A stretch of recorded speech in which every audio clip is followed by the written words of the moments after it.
Chapter 1595. Not a word is allowed to be spread. Xianxia, infuriated, burst into laughter. Why were these women so keen on meddling in others' affairs? It seemed they resented Shao Yunduan because he didn't have concubines like their own husbands did. To appease their insecurities, they sought to find a match for Shao Yunduan. Xianxia retorted, "I'm a jealous woman, so I cannot comply with your request. Princess Consort, why not send her to my husband and see if he accepts her?" Princess Consort widened her eyes. "How dare you refuse me? I am jealous, Princess Consort." Xianxia's legs turned to jelly. Plop. She knelt down, unable to stand any longer. In her heart, she fervently wished for a refusal. "They'll take my leave now, Princess Consort. If you need anything you can inform my husband. As long as he doesn't mind, I don't mind either. I'll defer to his judgment. I wouldn't dare to trouble Princess Consort further. I'll take my leave." Xianxia bowed and departed slowly. Princess Consort, frustrated, glared at Xianxia, attempting to halt her. But what did it matter if she kept Xianxia there? This person was simply incorrigible.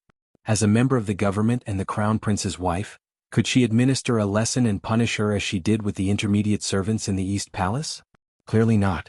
Furthermore, she would not stoop to such disgraceful and ungentlemanly behavior, enough for others to mock her behind her back. Princess Consort seethed with anger. She trembled with fury, her breath erratic. What an audacious Miss Xiao. She was excessively arrogant. Where did she find the audacity to behave this way? Princess Consort took a deep breath, closed her eyes and spoke coldly, "If word of today's events spreads, none of you will be spared. Remember, each and every one of you." The maids hastily knelt down. "Yes, Princess Consort. All of you may leave." "Understood." The more Princess Consort dwelled on the situation, the angrier she became. She stood motionless, seething with indignation. Xianxia exited the prince's mansion and entered the carriage. As she settled into her seat, her heart raced and her limbs felt weak. She patted her chest, heaving a sigh of relief. She was somewhat apprehensive. She couldn't fathom where she found the courage to confront Princess Consort face to face, provoking such fury in return. While it felt gratifying at the time, the aftermath might result in a lasting feud. Upon returning home, Xianxia instructed Yi to summon her husband if there were no urgent matters. The more she contemplated the situation, the more overwhelmed she felt. She needed to confess to her husband and then shift the blame to him, allowing him to devise a solution. Yi was remarkably swift. Shao Yunduan returned promptly upon learning that Xianxia sought him. "My darling, husband, you're back so quickly." Xianxia greeted him with a smile. Now that she had regained composure, her limbs felt invigorated. Shao Yunduan raised an eyebrow, appraising her. Xianxia led him to sit down and said eagerly, "It seems I've caused you some trouble." Seeing that she was still in a joking mood, Shao Yunduan felt relieved. He embraced her and remarked, "The trouble you've caused isn't trouble at all. It's the fault of others. If you find any errors, ads pop up, ads redirect, broken links, non-standard content, etc. please let us know reports so we can fix it as soon as possible." Chapter 1596. Strike First. Xianxia couldn't help but laugh, sighing, "I was too impulsive today, I showed no mercy." With nothing to hide from Shao Yunduan, who had a good memory, Xianxia recounted everything about Princess Consort summoning her to deliver a reprimand. Shao Yunduan expressed sympathy for his daughter-in-law. "It's been hard on you," he said. He sneered, adding, "My wife is right. I also want to ask Princess Consort, who gave her that information, or how did she know? What right does she have to judge my wife like that? What does our family's business have to do with others? I really can't stay in the capital anymore." Xianxia laughed self-deprecatingly. "Of course that makes me so angry. Why am I not virtuous and selfish?" Shao Yunduan smiled and kissed her face, praising her with an indulgent look. "That is nonsense. My wife is virtuous, generous and kind-hearted. You are the best in my heart." Covering her face, Xianxia smiled, lying in his arms. Shao Yunduan felt sorry for her but also worried she might get scared, so he kept her company and provided comfort. They laughed for a while, and Shao Yunduan was relieved when he saw that his wife was fine. Thinking about what she had told him, he couldn't help but feel angry again. "Oh yes." Xianxia suddenly remembered something and said, "Princess Consort is going to complain to the crown prince. I have seen through her and God knows how much she will twist the truth. It will be bad if the crown prince believes what she says and causes some misunderstanding. Why don't you go to the crown prince?" At the very least he had to make the first move. That was why Xian asked someone to bring Xiao Yunduan home. It was true that they were planning to leave the capital, and it was also true that they were disappointed in the crown prince.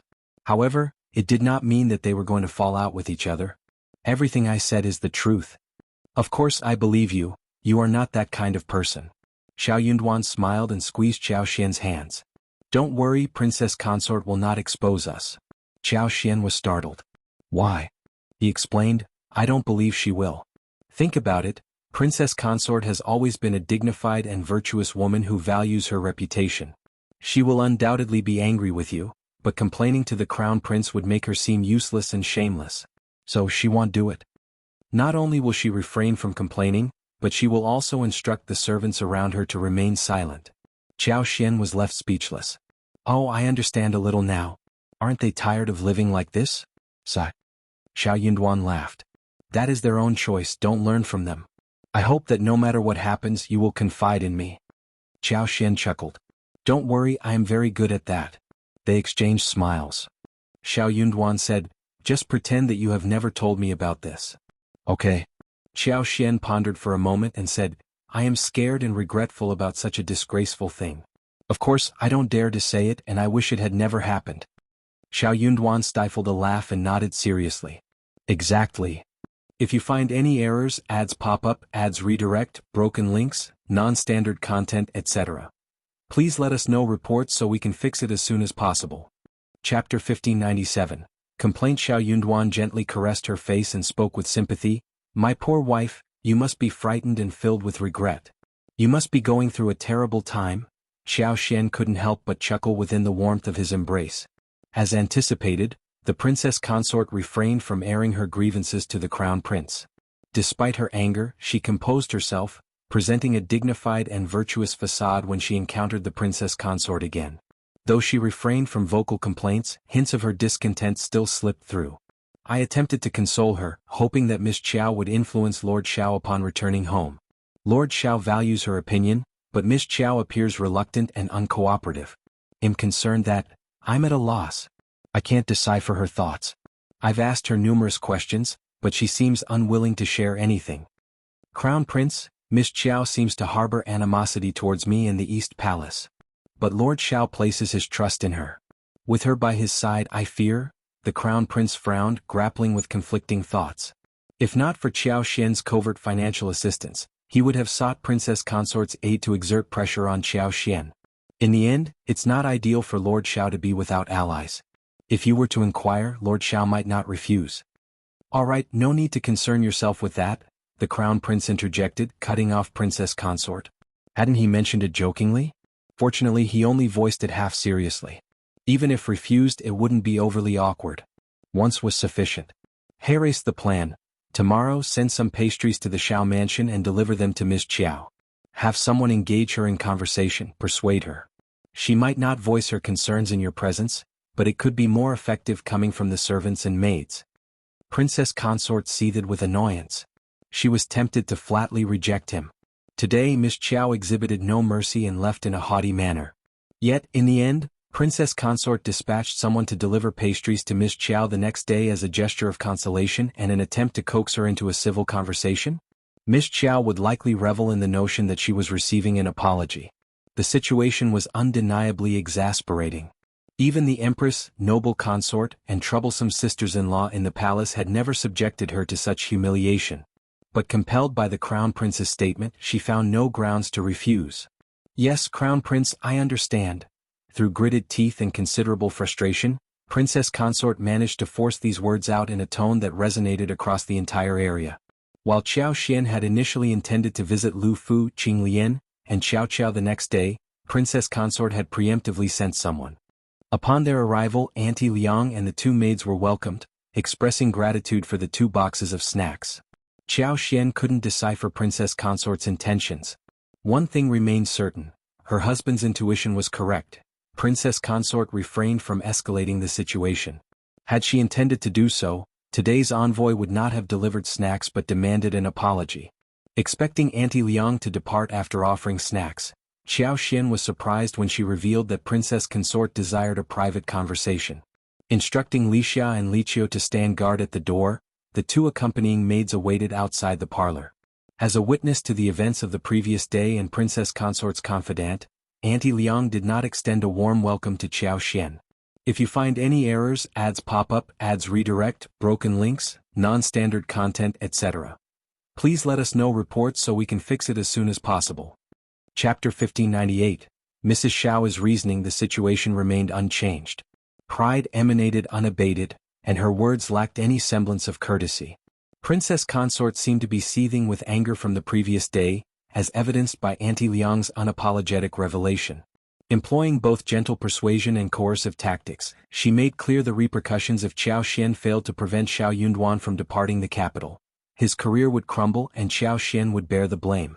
Auntie Liang spared no criticism, accusing Xiao Xian of pettiness, selfishness and callousness. Despite being unscathed, she insisted on feigning distress, jeopardizing her husband's future.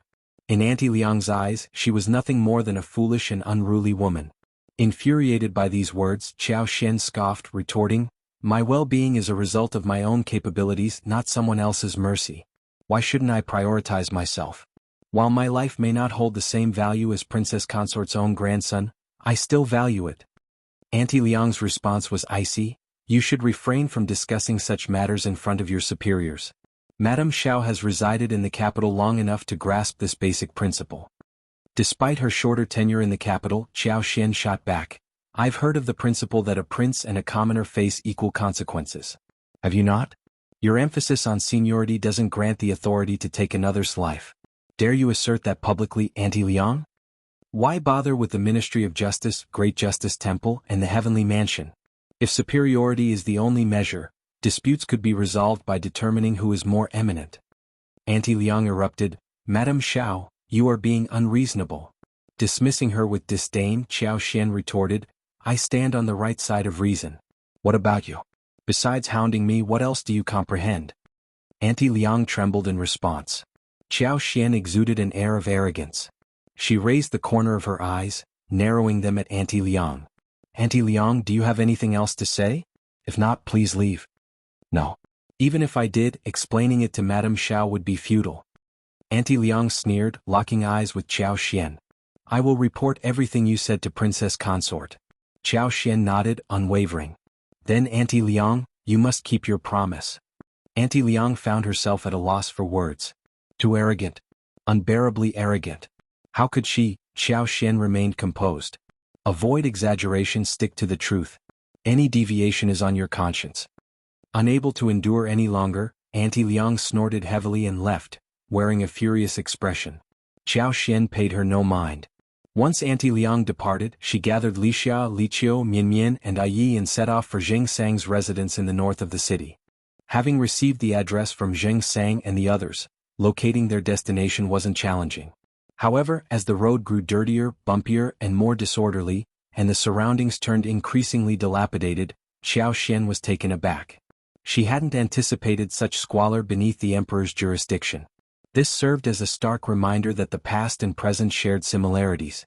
Regardless of a city's development and prosperity, impoverished individuals persisted in the lower classes, and the areas where they congregated often went overlooked. Not only was the locale unkempt and chaotic, but the roads were also in terrible condition, resembling a maze. Ramshackle, short shanties dotted the landscape, highlighting the stark disparity within the city. If you find any errors, ads pop up, ads redirect, broken links, non-standard content, etc., please let us know reports so we can fix it as soon as possible. Chapter 1599. Visit. Perhaps due to the rarity of carriages traversing this area, the deeper they ventured, the more curious onlookers gathered. Many children trailed behind them, their laughter and screams filling the air. After navigating through a labyrinthine small alley, Ai Yi guided the carriage past two sizable puddles, ultimately halting in front of a large rundown courtyard. Two robust locust trees stood outside the courtyard, their trunks resembling a tight embrace. The red bricks, half the height of a person, formed a dilapidated wall. Moss clung to the base, and the outer surface exhibited mottled patterns, revealing a grayish-white decay. Wind and rain had eroded the original courtyard doors, now reduced to shambles. Though patched up, the wooden boards looked even more weathered, emphasizing the overall dilapidation. Approaching, Li Xia gently knocked on the door. It creaked open slightly. Surprised, she called inside, "Is anyone here? Does Mr. Xianxia reside in this place?" A stir echoed within the yard. Soon an elderly woman cautiously opened the door, scrutinizing Xiao with cloudy eyes. She inquired, "Miss, who are you?" Several children, both boys and girls, clustered behind the old lady. Clad in worn, patched clothing, they appeared small and frail. The oldest seemed no more than 6 or 7 years old, while the youngest was a mere 3 years old. Timid yet curious gazes met Lixia's. Shyly they averted their eyes, offering tentative and bashful smiles. Lixia reciprocated with a hurried smile and explained, "We are friends of Mr. Xiang's old master and madam. We had agreed to visit Mr. Xiang 2 days ago. Is he at home?" The old lady exclaimed, "Ah?" Then with a smile she said, "You're little Zheng's friend? Come in, come in. Yan Jing, come back with Uncle Zheng." The 2 children nodded and scurried away. Several more elderly men emerged from the house, inquiring about the purpose of their visit. Xiao Xian extended a warm greeting, a smile lighting up her face as she entered with Lixia and Yi. Initially a bit apprehensive, the elderly men quickly eased their nerves in the presence of Xiao Xian's amiable demeanor and gentle tone. They graciously invited her to take a seat in the room. The courtyard, initially spacious, now teemed with structures. Besides the mud houses, there were wooden buildings with thatched roofs, exhibiting signs of age and decay. Despite the limited space, the small area accommodated various crops like garlic sprouts, green onions and coriander. Understandably, with over 70 people residing here, the crowded conditions necessitated such construction. "We don't have much here and the place is a bit messy. Madam Shao, please forgive us," one of the elders apologized. "It's absolutely fine, don't worry. You're very welcome." Xiao Xian reassured them. Having anticipated the sizable group, Xiao Xian had brought ample food supplies. The 3 baskets unloaded from the wagon were brimming with pork, mutton, eggs, carrots, cabbages, winter melons, tofu, dried beans, dried mushrooms, various snacks, fresh apples, pears, dates and more. Additionally, 10 live chickens and 30 caddies of rice and noodles rounded out the provisions. Expressing profound gratitude, the elders conveyed their thanks, while the children's eyes sparkled with desire as they gazed at the array of offerings. Xiao Xian, maintaining her warm demeanor, instructed Mian Mian to open a packet of peanuts and sesame candy for everyone to enjoy. If you find any errors, ads pop up, ads redirect, broken links, non-standard content, etc., please let us know reports so we can fix it as soon as possible. Chapter 1600. Proposal. The children hesitated, glancing at the elders for approval. Amused, the elders encouraged them, "Go on, take it. Thank Madame Shao." Only then did the children break into cheers, expressing their gratitude softly. Xianxia and his brothers, who happened to be at a warehouse a few streets away transporting goods, quickly delegated their tasks to rush back upon hearing the news. Despite a prompt return, it took more than half an hour for them to reach their residence. Madame Shao. Xianxia, having washed up and changed his clothes, entered the hall with an apologetic expression. "I'm sorry. I had no idea you were coming today." Xiao Xian reassured him with a smile, "I understand that you're busy. Waiting a bit longer is no trouble at all. Brother Zheng, you're very welcome." Xianxia smiled and proceeded to introduce Xiao Xian to the elders. Aware that Xiao Xian was the same Miss Xiao who had assisted their children a few days ago, the elders expressed their gratitude with smiles. After a brief exchange of pleasantries, it became evident that Xianxia had matters to discuss with Xiao Xian, prompting everyone else to take their leave. "Madame Shao, thank you so much."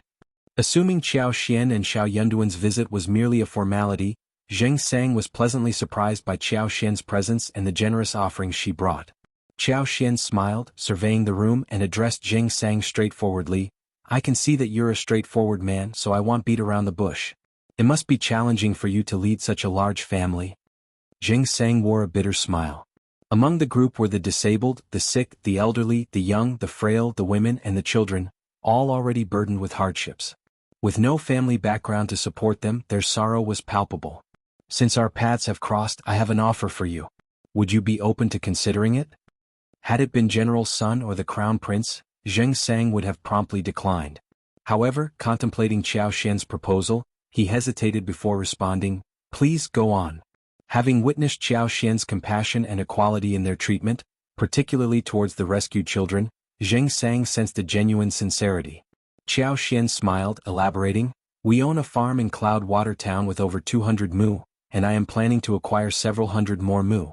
The land requires cultivation and care. If Brother Zheng is willing, why not join us? For us, matters of public and private concern are private. We'll provide you with housing, accommodation, farming tools, employ you for cultivation under a contract, and ensure monthly remuneration. Additionally, we'll allocate 3 mu of land for your personal kitchen garden. You can grow a variety of vegetables for personal consumption. If there are leftovers, you can even raise chickens and ducks. What do you think? If you're interested, we can discuss the details later. Xianxia chuckled, surprised that Madame Shao, as an official's wife, possessed such practicality and knowledge of raising chickens and ducks. Nevertheless, he couldn't deny the appeal of the offer. Temptation tugged at him. If you find any errors, ads pop up, ads redirect, broken links, non-standard content, etc., please let us know reports so we can fix it as soon as possible. Chapter 1601. Tempted. Despite receiving 300 taels of silver from General Sun and 200 taels each from the Crown Prince's and the Fourth Prince's residences, they had used a substantial portion to procure medicines for their tortured brothers. The expenses included high-quality ginseng and Ganoderma lucidum, totaling over 100 taels. Remaining cautious, they refrained from touching the remaining silver, preserving it for future herbal remedies and the upcoming winter. Their lack of business knowledge deterred them from taking financial risks. Madame Shao's proposal offered a long-term solution, providing not just a place to settle down but also stable employment. Furthermore, the promise of 3 mu of land for vegetable cultivation and raising chickens and ducks was particularly enticing. Aunt Zhang and Aunt Lu, who had always harbored dreams of poultry farming, now saw an opportunity to realize their aspirations. To be honest, your suggestion is truly tempting. Are there any specific requirements? Xianxia inquired. Qiao Xian, smiling at the chance to help, responded, I have no special requirements. We cultivate a variety of crops each year, potatoes, watermelons, cantaloupes, and even turnips and cabbages in autumn. Your responsibilities would include farming, weeding, watering, and harvesting according to the seasonal demands. The children, being young, can attend school if they wish. We'll cover half the expenses and the other half should be sufficient. As for wages, men aged 15 to 65 receive 3 taels of silver monthly, while women receive 2 taels.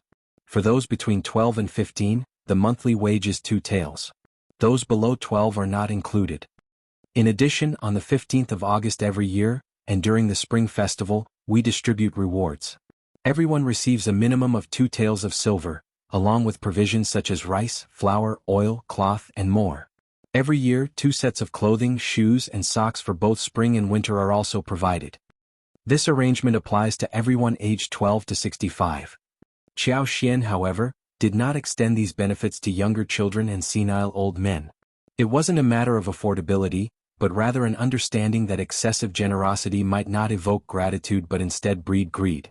It would also foster dissatisfaction among those who put in the effort to earn their wages.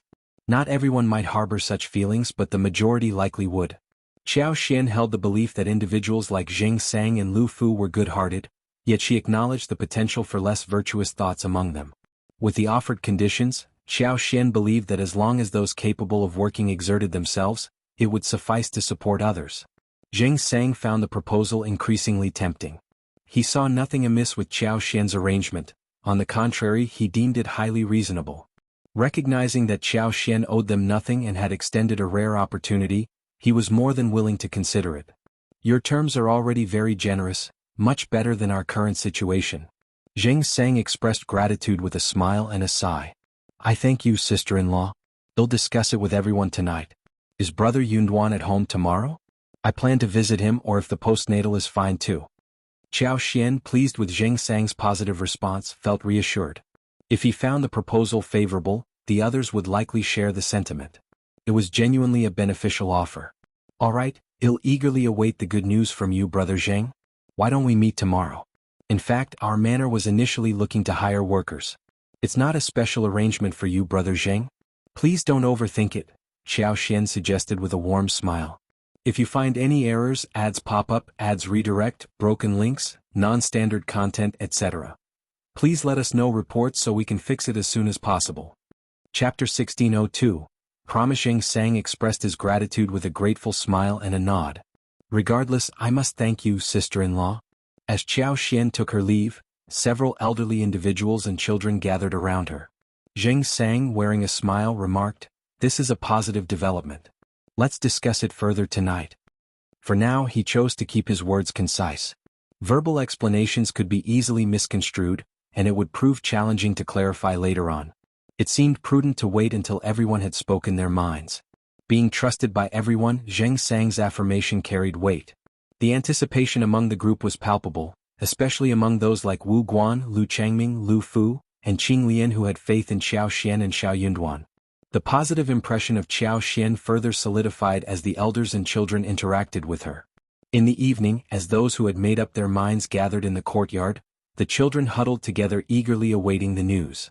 Xianxia conveyed the details of Xiao Xian's proposal. As expected, the atmosphere became joyous upon hearing the news.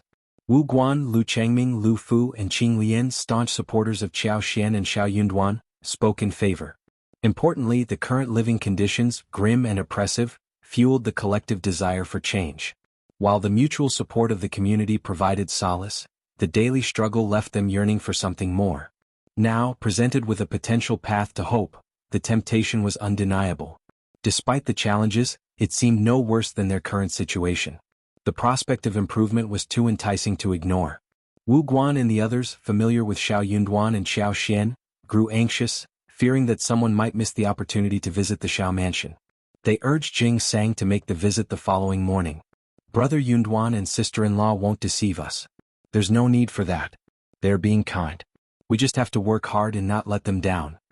"That's right. This is a rare opportunity. If we miss it, I'm afraid it won't come again.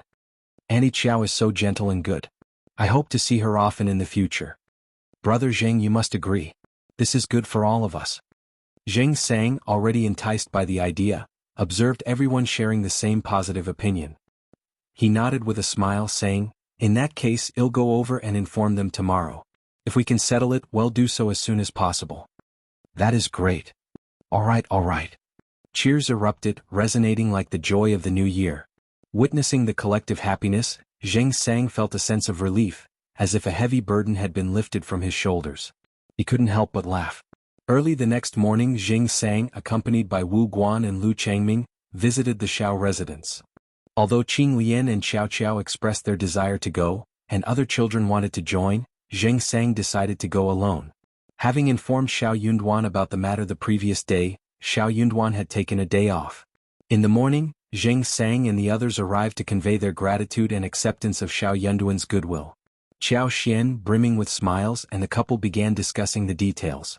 Observing Lu Fu and Qing Lian, Xiao Xian noted that Xianxia had instilled good values in the children. The youngsters, despite their worn clothes, had made an effort to appear tidy.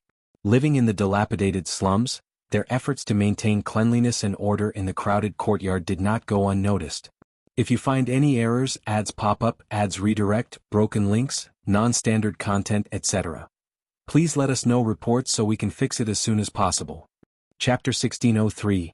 Coercion. They were grappling with poverty and despair, yet they faced the world with smiles and kindness. Xiao Xian observed no signs of extreme bitterness, hatred, cynicism, cunningness, or deceit in them. These individuals carried their own stories and had reached this point due to helplessness. The innocent eyes and pure hearts of the children moved Xiao Xian deeply. While she couldn't be their savior, she could extend help to those destined for it. Rather than merely providing financial support to 70 to 80 people, Xiao Xian believed in the principle of teaching them to fish, not just giving them fish. Recognizing that the manor needed additional manpower, Xiao Xian saw an opportunity to arrange for them to work there. Trusting Xianxia, she considered him capable of overseeing the manor in their absence. As for Xianxia, leaving with them was a natural course of action. Xiao Xian had limited personnel under her, and they were essential. During their discussions, Xiao Xian involved Xianxia and Qingyan in the decision-making process. Given the shortage of housing in the manor, His insights into suitable locations proved invaluable. After an entire morning of discussions and scheduling an appointment with Xianxia to bring the group to the manor the next day, Xianxia and the others departed. Further details would be ironed out between Xianxia and Xianxia, with those still undecided communicating their expenditures to Xiao Xian. Xiao Yunduan requested that Xiao Xian refrain from going out for the next few days. Gradually, whispers of gossip circulated from the outside. Allegedly, due to Lord Xiao's desire for release, Princess Consort sent Madame Xiao to the prince's mansion, reprimanding her for not being virtuous enough to care for her husband. The insinuation was that Lord Xiao's thoughts wouldn't have strayed if Madame Xiao had been more attentive, leading to accusations of jealousy and disrespect. In summary, Madame Xiao faced severe scolding from Princess Consort, leaving her trembling and pale as she exited the mansion. Upon hearing the rumors, the recovered Auntie Fu reported to Princess Consort. Startled by the news, Princess Consort's initial concern was whether some maids had leaked the information. Consequently, she summoned all the maids and interrogated them. Frightened, the maids knelt and begged for mercy, vehemently swearing not to utter a word to anyone. Princess Consort, known for her strictness with the Crown Prince and other noble ladies, had left everyone too terrified to speak when Madame Xiao had angered her. Her resolve not to let Madame Xiao off was unwavering. Boldly reminding Princess Consort, Auntie Liang voiced her concerns. "Princess Consort, we don't have the courage to do that, but it's hard to predict what Madame Xiao might do." Others, finding someone to shift blame to, echoed this sentiment. Princess Consort frowned, contemplating the situation. It hadn't occurred to her before that Madame Xiao might not keep this incident a secret. In her perspective, Xiao Xian would want to keep the matter private. Why would she disclose it to anyone? Wouldn't she feel embarrassed to publicize it? Auntie Fu sighed inwardly, gently attempting to persuade Princess Consort. "Princess Consort, Auntie Liang has been your loyal servant for many years and would never dare to defy you. However, in this world, keeping secrets between two people is challenging. Perhaps Madame Xiao's maid might unintentionally say something. If you find any errors, ads pop up, ads redirect, broken links, non-standard content, etc. Please let us know reports so we can fix it as soon as possible." Chapter 1604. Anger. Princess Consort nodded slowly, acknowledging the possibility. It made sense to her that the leak might have come from within Madame Xiao's household. With a sneer, she commented, "Miss Xiao is so incompetent that she can't even manage her maids." Auntie Fu sighed internally, wondering why Princess Consort was fixating on this matter. "Princess Consort, if it's a misunderstanding, why not ask them to leave?" Auntie Fu suggested. "Leave." Princess Consort commanded, prompting everyone to express their thanks and hastily depart, relieved to escape the situation. As the room cleared, Auntie Fu hesitated before speaking. "Princess Consort, the sudden spread of this news is unusual. I didn't dare hide it from you and the rumors aren't favorable. This doesn't seem normal." Unperturbed, Princess Consort sneered, "Since the rumor has spread, let it be. It's not far from the truth anyway. Miss Xiao isn't exactly virtuous or free from jealousy, is she? Let her feel the repercussions of being feared by others. I had intended to save her some face, but she probably wouldn't be appreciative even if I did." Curiously, she inquired, "What are the rumors circulating outside?" Auntie Fu sighed ruefully. Even if Princess Consort hadn't asked, she would have had to explain. She recounted the gossip, revealing that there were murmurs about Lord Shao intending to depart the capital for training, a common occurrence. However, the Crown Prince opposed this idea, leading to tension between them. Subsequently, Princess Consort summoned Madame Xiao, aiming to dissuade Lord Shao from leaving the capital and remaining an official there. Despite Madame Xiao's loyalty to her husband, Princess Consort resorted to force and humiliation, pressuring her to halt Lord Xiao's departure. Princess Consort's actions aimed to manipulate Madame Xiao into halting Lord Xiao's plans by exploiting their marital bond.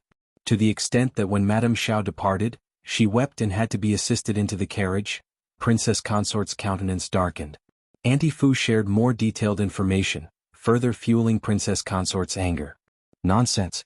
It's all nonsense. When did I beat, scold, or humiliate her? What threats? Complete nonsense.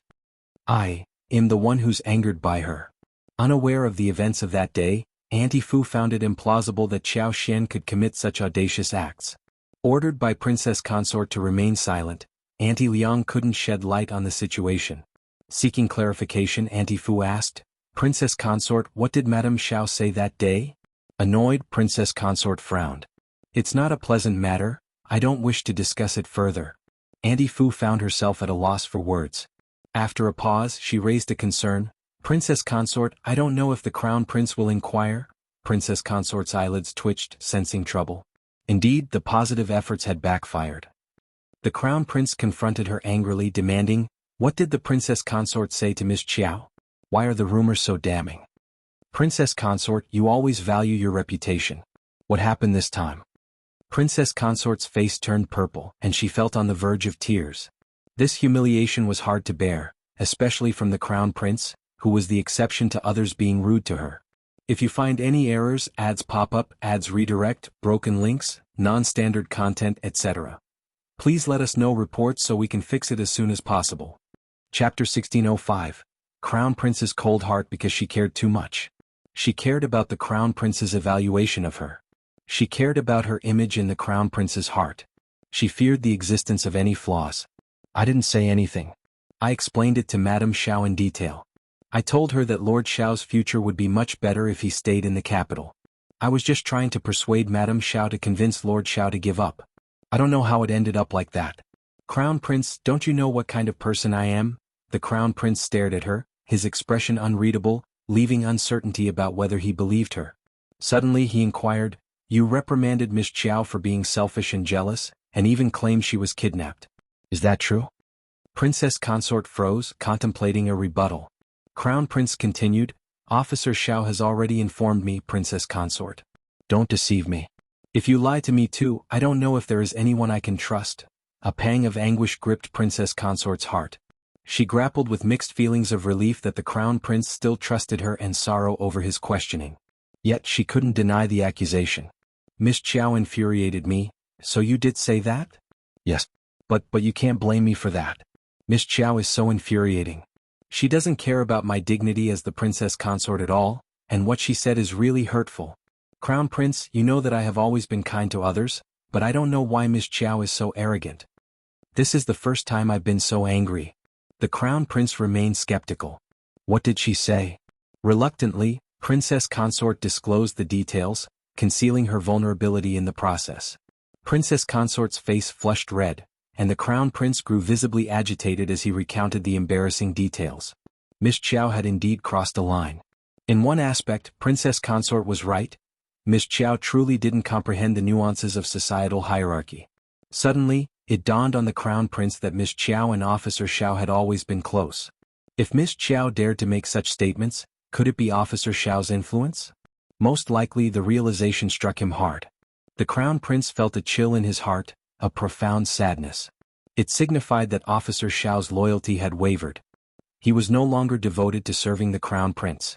The Crown Prince felt a mixture of sorrow and desolation. Miss Xiao was unharmed, her reputation intact. Was it not proper for him to offer solace himself? Her unyielding stance stemmed from this. His fourth brother had saved his grandson's life. How could he turn a blind eye? If he failed to act, what would be left of his integrity? This could have been a situation with a favorable resolution. Why did it have to unravel like this? Princess Consort observed the Crown Prince, discerning his troubled state. It seemed that his thoughts were not solely focused on her. He harbored reservations about Xiaoxian as well. Exhaling quietly, she ventured, "Crown Prince, there's a saying among the people, one must not stay in the intermediate. Since Lord Shao is resolute about leaving, why not grant his wish?" He ventured out, faced a setback, and naturally, he pondered the benefits of remaining in the capital, considering your earnest attempts to convince him. If you find any errors, ads pop up, ads redirect, broken links, non-standard content, etc. Please let us know reports so we can fix it as soon as possible. Chapter 1606. Young Master Xia's thoughts. By then, you can devise a plan to bring him back. Currently, he's engulfed in anger, and Miss Xiao not only refuses to calm him down but exacerbates the situation. Lord Shao, being sentimental, becomes even more resentful. Regardless of Lord Shao's rationality, those around him fueling the turmoil can't be restrained. The more you try to convince him, the more repulsed Lord Shao will become. In that case, what's the use of retaining him, Crown Prince? The Crown Prince hesitated, swayed by Princess Consort's persuasions. However, parting with Xiao Yunduan remained a heavy decision for him. He fully understood the invaluable assistance Xiao Yunduan could provide if he stayed in the intermediate. Once he left the capital, it would be awkward to request financial aid, and he would inevitably incur substantial expenses in the future. Even the mere contemplation of this dilemma gave him a headache. Observing the Crown Prince's internal struggle, Princess Consort seized the opportunity to continue persuading with a smile. Even if Lord Shao departs, it's acceptable. Isn't Mr. Xie from the Xie family in the intermediate capital? Frankly, Mr. Xie and my nephew are growing close, forming a tight bond. My sister-in-law visited yesterday and discussed this matter. Young Master Xie appears to harbor aspirations of becoming an official. Given his talent, Passing the imperial examinations in the upcoming year is undoubtedly feasible. If he's willing, even before formal appointment, he can still render service to you, Crown Prince. Temptation flickered in the Crown Prince's eyes, and a glimmer of hope diffused through his anxious heart. The public was aware of Xie Jingrong's exceptional abilities. His sudden arrival in the capital and burgeoning closeness to Princess Consort's nephew were conspicuous. It seemed evident, he genuinely aspired to attain official status. This was rational. Youthful exuberance often disregards accomplishments. His status and aptitude instilled confidence in him. However, with a few more years of age and maturity, Xie Jingrong yearned to contribute positively and accumulate merits. It was the orthodox path. There must have been some understanding or realization on his part. If Xie Jingrong could remain after Shao Yunduan's departure, it was not an implausible idea. Moreover, as far as the Crown Prince knew, both Shao Yunduan and Xie Jingrong hailed from Yuzhang and shared an amicable relationship, making it even more favorable. Ill-considerate. Princess Consort beamed with joy. Certainly. Once you've decided, I'll convey the message to my family. With Xie Jingrong being recommended to the Crown Prince by her family, the Crown Prince began to hold him in high regard. The more Princess Consort contemplated the prospect, the more delighted she became. The Crown Prince nodded and added, "Arrange for someone to speak with Miss Xiao and offer her a reward. Let everyone see that the rumors should cease." Although Princess Consort felt repulsed, she nodded with a forced smile. Later, when Xiao Xian visited the mansion as a guest, the rumors were effortlessly dispelled. However, once the Crown Prince left, Princess Consort expressed her grievances to Auntie Fu. Auntie Fu reassured her with a smile, "Princess Consort, you're overthinking it. Madame Shao wouldn't dare to bring it up again, so just pretend it never happened. You're showing great magnanimity." Although Princess Consort often liked to display her magnanimity, she hesitated to do so when facing Xiao Xian. Frowning with a sense of disdain, she muttered, "Let it be." Unforeseen by Princess Consort, it proved challenging to invite Xiao Xian to the mansion at all. If you find any errors, ads pop up, ads redirect, broken links, non-standard content, etc., please let us know reports so we can fix it as soon as possible. Chapter 1607. Claiming illness. Xiao Xian feigned illness, experiencing dizziness, insomnia, and fatigue as she rested in bed. Princess Consort was infuriated. She refused to believe that Xiao Xian was genuinely unwell. It seemed like a deliberate act of defiance against her authority. As the Princess Consort, she had taken the initiative to extend kindness, but it felt like Xiao Xian was now throwing it back in her face. That woman is insufferably arrogant. Lord Shao must be blind. Auntie Fu, though also displeased, attempted to calm Princess Consort down. "Should I go and talk to Madame Shao?" Princess Consort sneered, dismissing the idea. "No need. I won't lower myself to beg her. Let her revel in her arrogance and ruin Lord Shao's future. What good can she possibly achieve? She'll come to me in tears one day." Auntie Fu sighed inwardly, suspecting that there might be more to Madame Shao's actions than she knew. However, Princess Consort kept her silence, leaving no room for further inquiries. Determined to engage in a prolonged conflict with Madame Shao, Princess Consort pondered the uncertain future. The Crown Prince, displeased by Xiao Xian's presumed heirs, resolved to fulfill Officer Shao's wish. He had already severed ties, so why bother retaining him? Upon the Crown Prince's eventual release, Shao Yunduan felt a sense of relief and gratitude. Looking ahead to the New Year and Spring Festival, they anticipated departing the capital. Observing Shao Yunduan's apparent lack of reluctance, the Crown Prince's discontent deepened. He started questioning whether the loyalty he had experienced before was merely an illusion. These thoughts left the Crown Prince disheartened, prompting him to decide to ignore Shao Yunduan henceforth. Shao Yunduan was unfazed by the Crown Prince's indifference. Upon arriving home, he excitedly shared the positive news with Xiao Xian. Their joy was palpable. Xiao Xian in particular was thrilled, sporting a radiant smile. They envisioned a prosperous life as local leaders. Amused yet sympathetic, Shao Yunduan gently caressed her shoulders, his eyes filled with a fond smile. "Had I known leaving the capital would bring you such happiness, I would have suggested it sooner." Xiao Xian replied with a grin, "It's never too late and the capital is good too. We've experienced life here before, it'll be even better elsewhere." Shao Yunduan chuckled, "You're right." Sharing an affectionate gaze, they hooked eyes and Shao Yunduan with a playful gesture, lifted her chin, leaning in to kiss her lips. Shao Yunduan's new appointment was soon confirmed. He would serve as the prefect of An's province in Huaishi. This location, however, was less than ideal. An's province, situated on the border of Huaishi, Yuzhang, and northern Yi provinces, was renowned for its rugged landscapes. It featured towering mountains, winding rivers, vast wild forests, and expansive desolate swamps. This natural setting made it a haven for outlaws, bandits, and thieves, granting them a protective haven where they could act with impunity. Local officials dared not interfere, going so far as to offer discreet gifts to influential gangs during festive occasions to prevent them from causing trouble. This tactic aimed to safeguard political achievements and avoid retribution from higher authorities. Although the imperial court had conducted large-scale bandit suppression operations a decade ago, the outcomes were less than satisfactory. Small-time offenders were caught, while the major players remained at large and unscathed. If you find any errors, ads pop up, ads redirect, broken links, non-standard content, etc., please let us know reports so we can fix it as soon as possible. Chapter 1608. Unruly Zone. After the military intervention, the bandits in An's province took advantage of the chaos to engage in infighting and territorial annexation. What emerged from the ashes were three formidable gangs that solidified their dominance, their influence remaining unchallenged. In such a lawless environment, collusion between affluent families and the bandits, both overt and covert, became commonplace. Cooperation was deemed essential for survival and mutual benefit, a symbiotic relationship where both sides thrived. The so-called bandit suppression operation not only tarnished the face of the imperial court but also eroded its dignity and credibility. The emperor, infuriated by the failure, demoted the high-ranking officials in the intermediate court who had played a role in the operation. Numerous local officials faced punishments, ranging from job loss to exile, depending on the severity of their involvement. Since then, the An's prefect position had become a dreaded assignment. Officials assumed their roles with solemn faces, eagerly seeking opportunities to depart. No one completed a full term, let alone contemplated re-election. Upon learning that Shao Yunduan was assigned to such a challenging post, his peers at the Ministry of Revenue reveled in his misfortune. Some envious officials even taunted him. Crown Prince too was taken aback by the news. It was evident that someone, likely his fourth brother, aimed to thwart Shao Yunduan.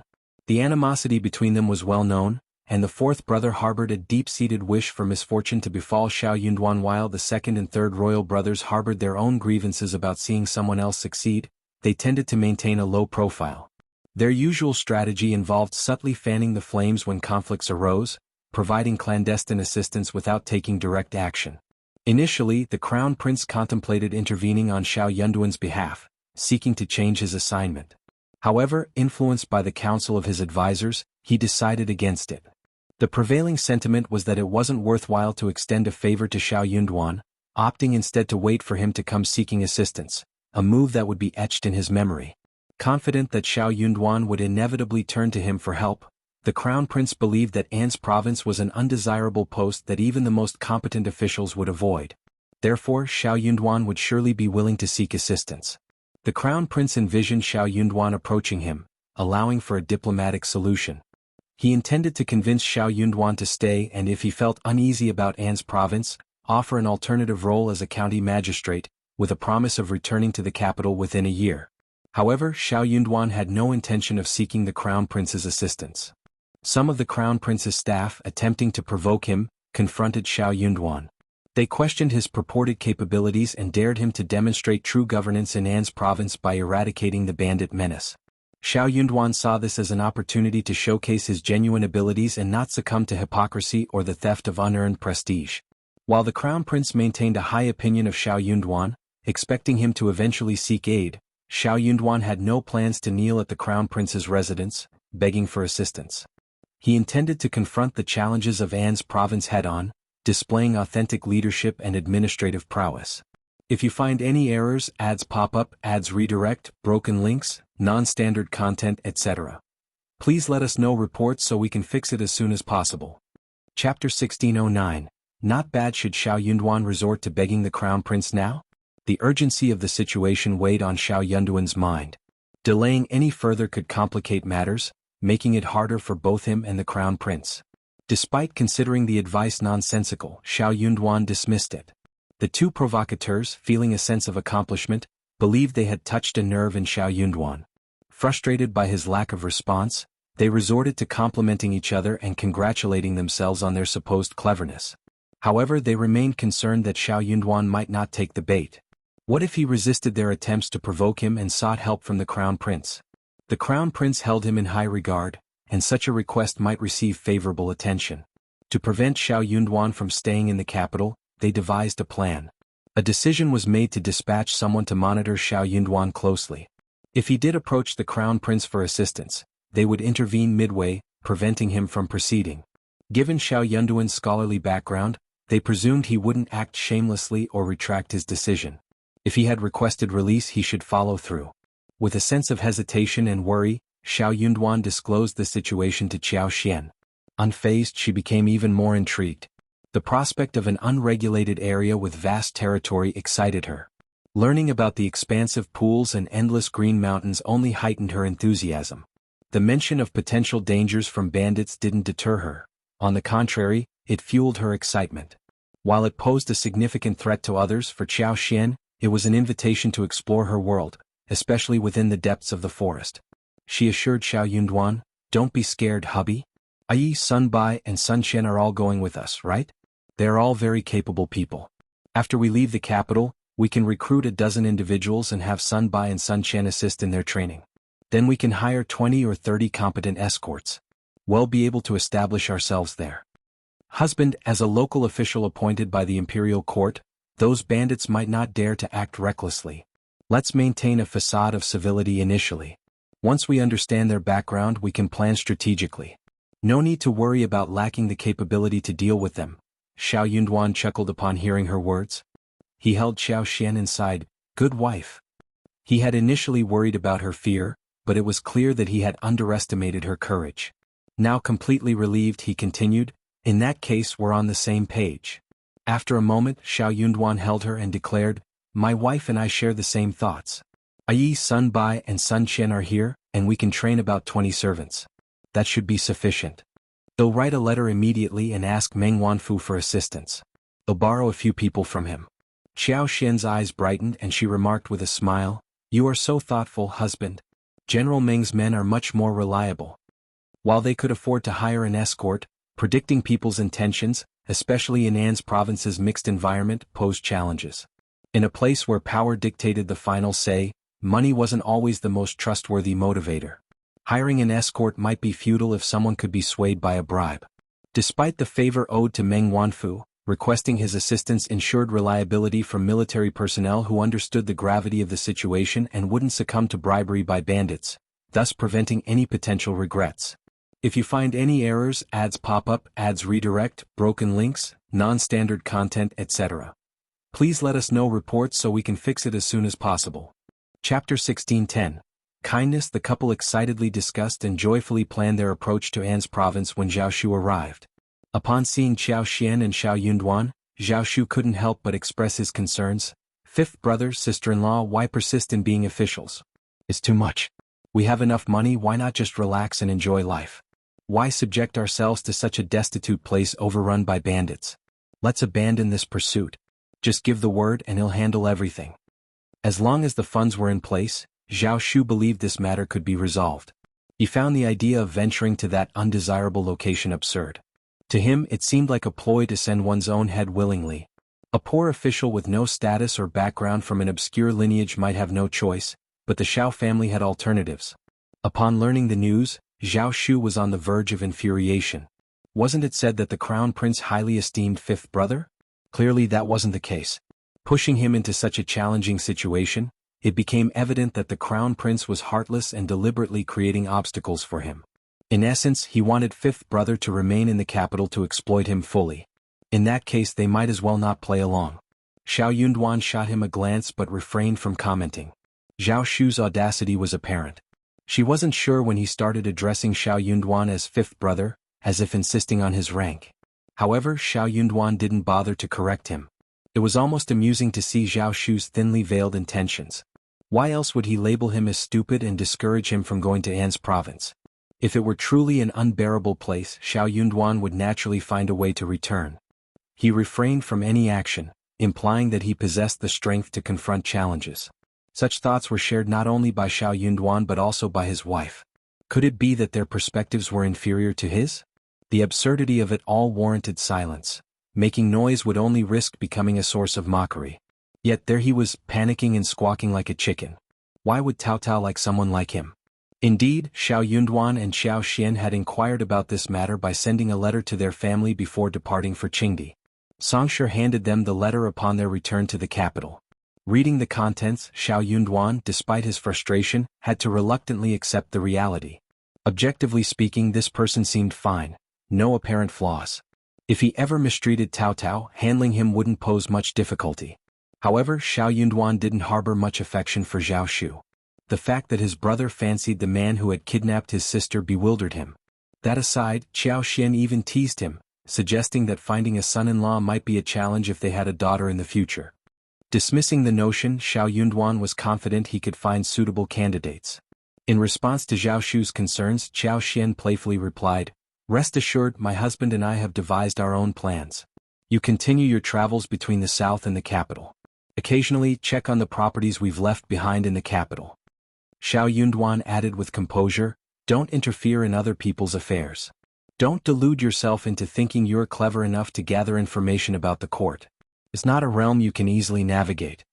Whether the Eastern Palace or the various princes, none were entities to be taken lightly. If you find any errors, ads pop up, ads redirect, broken links, non-standard content, etc., please let us know reports so we can fix it as soon as possible." Chapter 1611, Zhao Shu's injustice. Having someone like Zhao Shu around, even 10 more wouldn't suffice to handle those individuals. It was akin to assisting people in counting their money after they had been sold. Zhao Shu was momentarily taken aback. He didn't sense any derogation of his intelligence. Instead, he responded cheerfully, "Yes, I understand. Thank you for your concern, fifth brother." Xiao Yunduan, Xiao Xian suppressed a laugh. "We're aware of what's happening in An's province, so don't worry. And if you happen to visit Shaoding village, keep this matter to yourself and don't inform your family." The couple had meticulously prepared for the move. As imperial court officials, they could potentially face threats and attempts at control from the bandits. However, until they were pushed to a point of no return, their lives remained relatively secure. Even in the worst-case scenario, they could escape unharmed. Not revealing such matters to their families was a precautionary step, preventing any unnecessary worry or misinterpretation. Casting a guilty glance at Xiao Yunduan, Zhao Shu assured, "Sister-in-law, rest assured, I won't breathe a word to anyone." Xiao Xian nodded, offering a smile. "Once we settle there and prosper, I'll invite you to join us in our prosperity, Zhao Shu." Zhao Shu's joy knew no bounds. "Certainly, sister-in-law. Thank you." Both fifth brother and sister-in-law treated him well, always offering support regardless of the circumstances. As for the opportunity to strike it rich in the less-than-ideal locale of An's province, Zhao Shu didn't dwell on it. His thought process was simple. If sister-in-law said an opportunity to make a fortune would come, then it would come. If she needed money, he would provide it. If she required assistance, he would willingly follow suit. At this juncture, even Uncle Qing and Aunt Qing couldn't help but be moved. Life, it seemed, was often a matter of luck. In the past, when their young master was still present, he would frequently jest and express concerns about his kind and naive nature. He feared that safeguarding such substantial family wealth in the future might prove challenging. Whether or not he could protect it wasn't the primary concern. What troubled Aunt Qing the most was the possibility that, instead of safeguarding the wealth, he might inadvertently bring disaster due to his vast assets. She had devised a plan for such a scenario. When the time came, she intended to discreetly relinquish some of their assets, investing in precious antiques and accumulating more gold and silver. They would maintain a low-key lifestyle, avoiding unnecessary exposure. Unexpectedly, her departure happened so swiftly that she couldn't make any arrangements for him. Besides bequeathing a considerable number of trustworthy individuals, what was even more surprising was that he had amassed wealth surpassing that of the Zhao family. The funds seamlessly integrated into the family's coffers, attracting little attention. No matter how unassuming he might be, with Lord Shao and Madame Shao by his side, no one could dare mistreat him. It was evident that he could lead a worry-free life. In addition to expressing gratitude, Zhao Shu also bid his farewells. The patriarch of the Zhao family had sent him a letter, urging him to return for the new year as there was an important matter to discuss. Granting due respect to the family patriarch, he had agreed to spend the new year with Xiao Xian and Xiao Yunduan, but his departure would be inevitable. While Xiao Yunduan was indifferent to the situation, he silently wished for Zhao Shu's departure. If you find any errors, ads pop up, ads redirect, broken links, non-standard content, etc., please let us know reports so we can fix it as soon as possible. Chapter 16:12. Thank you. Xiao Xian felt a tinge of regret and spoke with a smile. Considering your chief's indication, it seems something significant is brewing. It's best for you to return home now. We'll embark on our journey after the first month of the new year, so there's no need for you to come back to bid us farewell. If you have the time, visit Shouting Village. I have something to send back to you and you can take it along. It's not much, just 2 medium-sized boxes. The 2 boxes could easily be accommodated in the luggage-laden carriage, causing no inconvenience. Zhao Shu often had several attendants accompanying him whenever he ventured out, so the addition of 2 boxes wouldn't pose any difficulty. That's why Xiao Xian made the request. Zhao Shu was delighted at the chance to assist 5th brother and sister-in-law. He grinned and agreed, "Of course, sister-in-law. Just prepare them and I'll send someone over to collect them. Don't worry, sister-in-law. I'll ensure they reach safely." Xiao Xian smiled appreciatively. "Thank you." Zhao Shu's grin grew even more amiable and attentive. "You're welcome, sister-in-law." Xie Jingrong also made an appearance. He was not one to merely scratch the surface.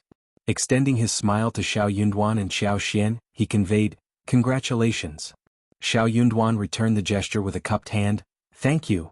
Understanding the underlying message, Xie Jingrong exchanged smiles with them. Had Xie Jingrong not informed the princess consort's family about his intention to work for the crown prince, the crown prince might have been seriously tempted. He would have lost Xiao Yunduan but gained young Master Xie, making it a reasonable exchange. Xiao Yunduan wouldn't have been able to escape so smoothly. This realization made Xiao Yunduan understand that, in the crown prince's eyes, he was merely a valuable tool and a useful chess piece. For those old ministers burdened by reputation, many actions were constrained. Yet, Xiao Yunduan, originating from humble beginnings without connections in the capital, had fewer reservations. Without Xiao Yunduan, finding a replacement with his level of suitability would be an arduous task for the crown prince. However, if he could secure the eldest son of the Xie family, it would serve as a compensatory measure for this loss. Moreover, given the strained relationship between Xiao Yunduan and himself, the crown prince felt a sense of disappointment and irritation, prompting him to let Xiao Yunduan depart. Unable to approach Xie Jingrong directly, Xiao Yunduan had been eagerly anticipating this meeting to express his gratitude face-to-face. The 3 of them gathered in the study for a conversation. Sharing a similar perspective to Xiao Yunduan, Xie Jingrong believed that while others might find it challenging to navigate An's province, Xiao Yunduan might find a way. In a place like that, peril and opportunity coexisted, offering a risk worth taking. Crucially, the reality in An's province was dire. Serving as an official there equated to exile, rendering anyone who went invisible in the eyes of the capital's residents. Over time, the Eastern Palace's influence on Xiao Yunduan would fade away. In such a desolate place, people would look down on him, forget about him, and allow him to cleanse the marks on his reputation. It was a favorable outcome. Xie Jingrong found it perplexing whenever he contemplated the state of the nation. He doubted the crown prince's ability to secure the throne. Honored Princess Mai's 4th prince was formidable, and Empress Qi, the 3rd prince, Princess Concubine Virtue, and the 2nd prince all posed significant challenges, their influence extending deeper into the army than anticipated. If you find any errors, ads pop up, ads redirect, broken links, non-standard content, etc., please let us know reports so we can fix it as soon as possible. Chapter 16:13. Knowing a lot. If the crown prince possessed both the courage and the means, he could potentially reverse the situation and seize power. However, such qualities were not inherent in his character. Even if he were to ascend to the throne, the relentless expansion of Great Qin would persist, leading to an escalation of brutality and bloodshed. It became imperative to distance oneself from the capital and the imperial court. The crown prince still harbored hopes of retaining him in the capital as an official, but such a scenario seemed implausible. Xie Jingrong's knowledge of An's province surprised both Xiao Yunduan and Xiao Xian. Entranced by his insights, they were previously unaware that the region, rife with bandits and challenges, held a deeper complexity. The influential families collaborated with the bandits, openly or covertly, exerting control over nearly every aspect of the area. Their understanding had been superficial until Xie Jingrong illuminated the intricate details. Xie Jingrong possessed information on the most influential bandits, the dynamics of the 3 major families, and even secured a map of Zhao. Xiao Yunduan expressed profuse gratitude, treating the information as a valuable treasure. Maintaining a semblance of distance from Xiao Yunduan, Xie Jingrong and his newfound acquaintances, departed after half a day. The secrecy surrounding their amicable terms was crucial, as it wouldn't be advantageous for others to discover the close association between Xiao Yunduan's family and Xie Jingrong. Once Xie Jingrong left, Xiao Yunduan couldn't help but express admiration. Brother Xie's knowledge is truly vast and all-encompassing. It's no wonder the Crown Prince values him so highly. We find ourselves indebted to him once again. Xiao Xian shared Xiao Yunduan's sentiment, wholeheartedly admiring Xie Jingrong. Xiao Yunduan's appointment as the prefect of An's province was inevitable and immutable, rendering the Shao mansion desolate. Anticipating a decrease in visitors before the new year, Xiao Xian foresaw the absence of last year's invitations. Considering the bleak outlook for the princes, both Xie Jingrong and her husband held a pessimistic view of the future troubles. She wished for their existence to fade from the memories of the capital. As the 12th lunar month commenced, the long-awaited resettlement of the Cloud Water Town Manor concluded. Accompanied by Ai Mianmian, Li Xia and Li Qiu, Xiao Xian embarked on this significant day. Originally spanning 1,200 mu, Xiao Xian expanded the farm to 1,600 mu after acquiring an additional 400 mu. Over the years, various crops such as potatoes, strawberries, watermelons, cantaloupes, melons, radishes and cabbages had been cultivated for sale. Xiao Xian's foresight led him to diversify crops, ensuring sustainability for the future. Given the expansive nature of the manor, Xiao Xian decided against congregating Xianxia and the other 70-odd individuals into a single large residence. Instead, he opted to allocate living spaces based on the original households, promoting autonomy. In this vision for the future, each family would lead independent lives, offering mutual support when needed. Xiao Xian recognized that sustaining a harmonious coexistence required a shift from the communal living arrangements of their impoverished past. As prosperity loomed, an individual's ability to earn a livelihood became paramount. The principle of shared efforts would replace indiscriminate compensation, preventing potential conflicts from arising. Understanding the value of the enduring friendships forged over the years, Xiao Xian believed that it was wiser to allow each family to face their challenges independently. This approach, she reasoned, would safeguard the bonds they had cultivated and prevent unnecessary strain on their relationships.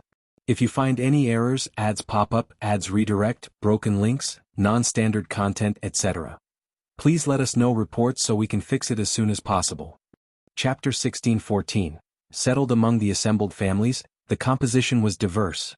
Widows with one or two children, father-son pairs, couples with children, elderly individuals bereaved of sons in battle, and even the orphans of fallen comrades were present. In total, there were 11 families with 10 belonging to Xiao Xian.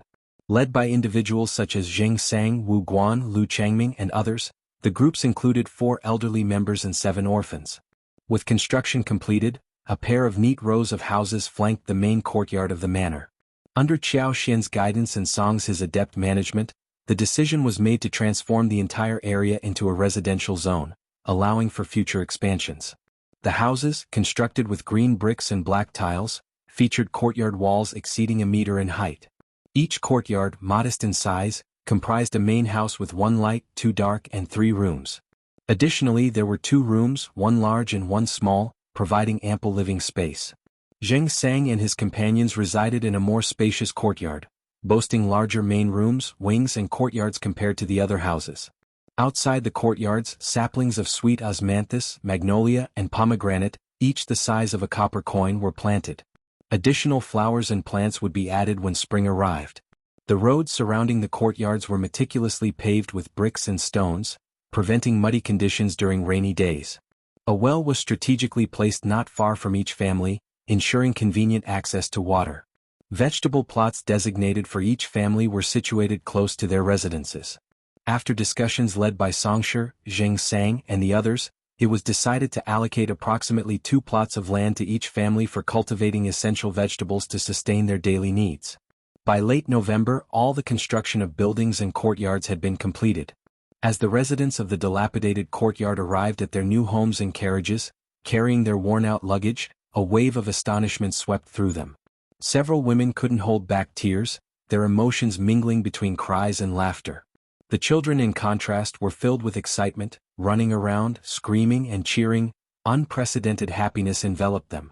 This was their new haven, a tidy and pristine abode. As long as they were willing to put in the effort, they could build a life here. The allure was irresistible. A bright and promising future awaited them, a future brimming with hope. This is fantastic. We finally have a proper home. Mom, I love this place so much. We'll work hard. Let's stay here forever, okay? Lord Shao and Madame Shao are true bodhisattvas. We must remember their kindness. Absolutely. Lord Shao and Madame Shao are kind-hearted people. Anyone who wrongs them is not human. We want to forgive them. Xianxia had already assigned living spaces, alleviating any potential conflicts. With joyous hearts, everyone set down their belongings and eagerly inspected their allocated vegetable plots. Though modest in size, these plots were their own. Painstakingly planned and cultivated, they promised a year's worth of sustenance. Warmth filled their hearts. The women wore smiles, already contemplating what to plant in the fields.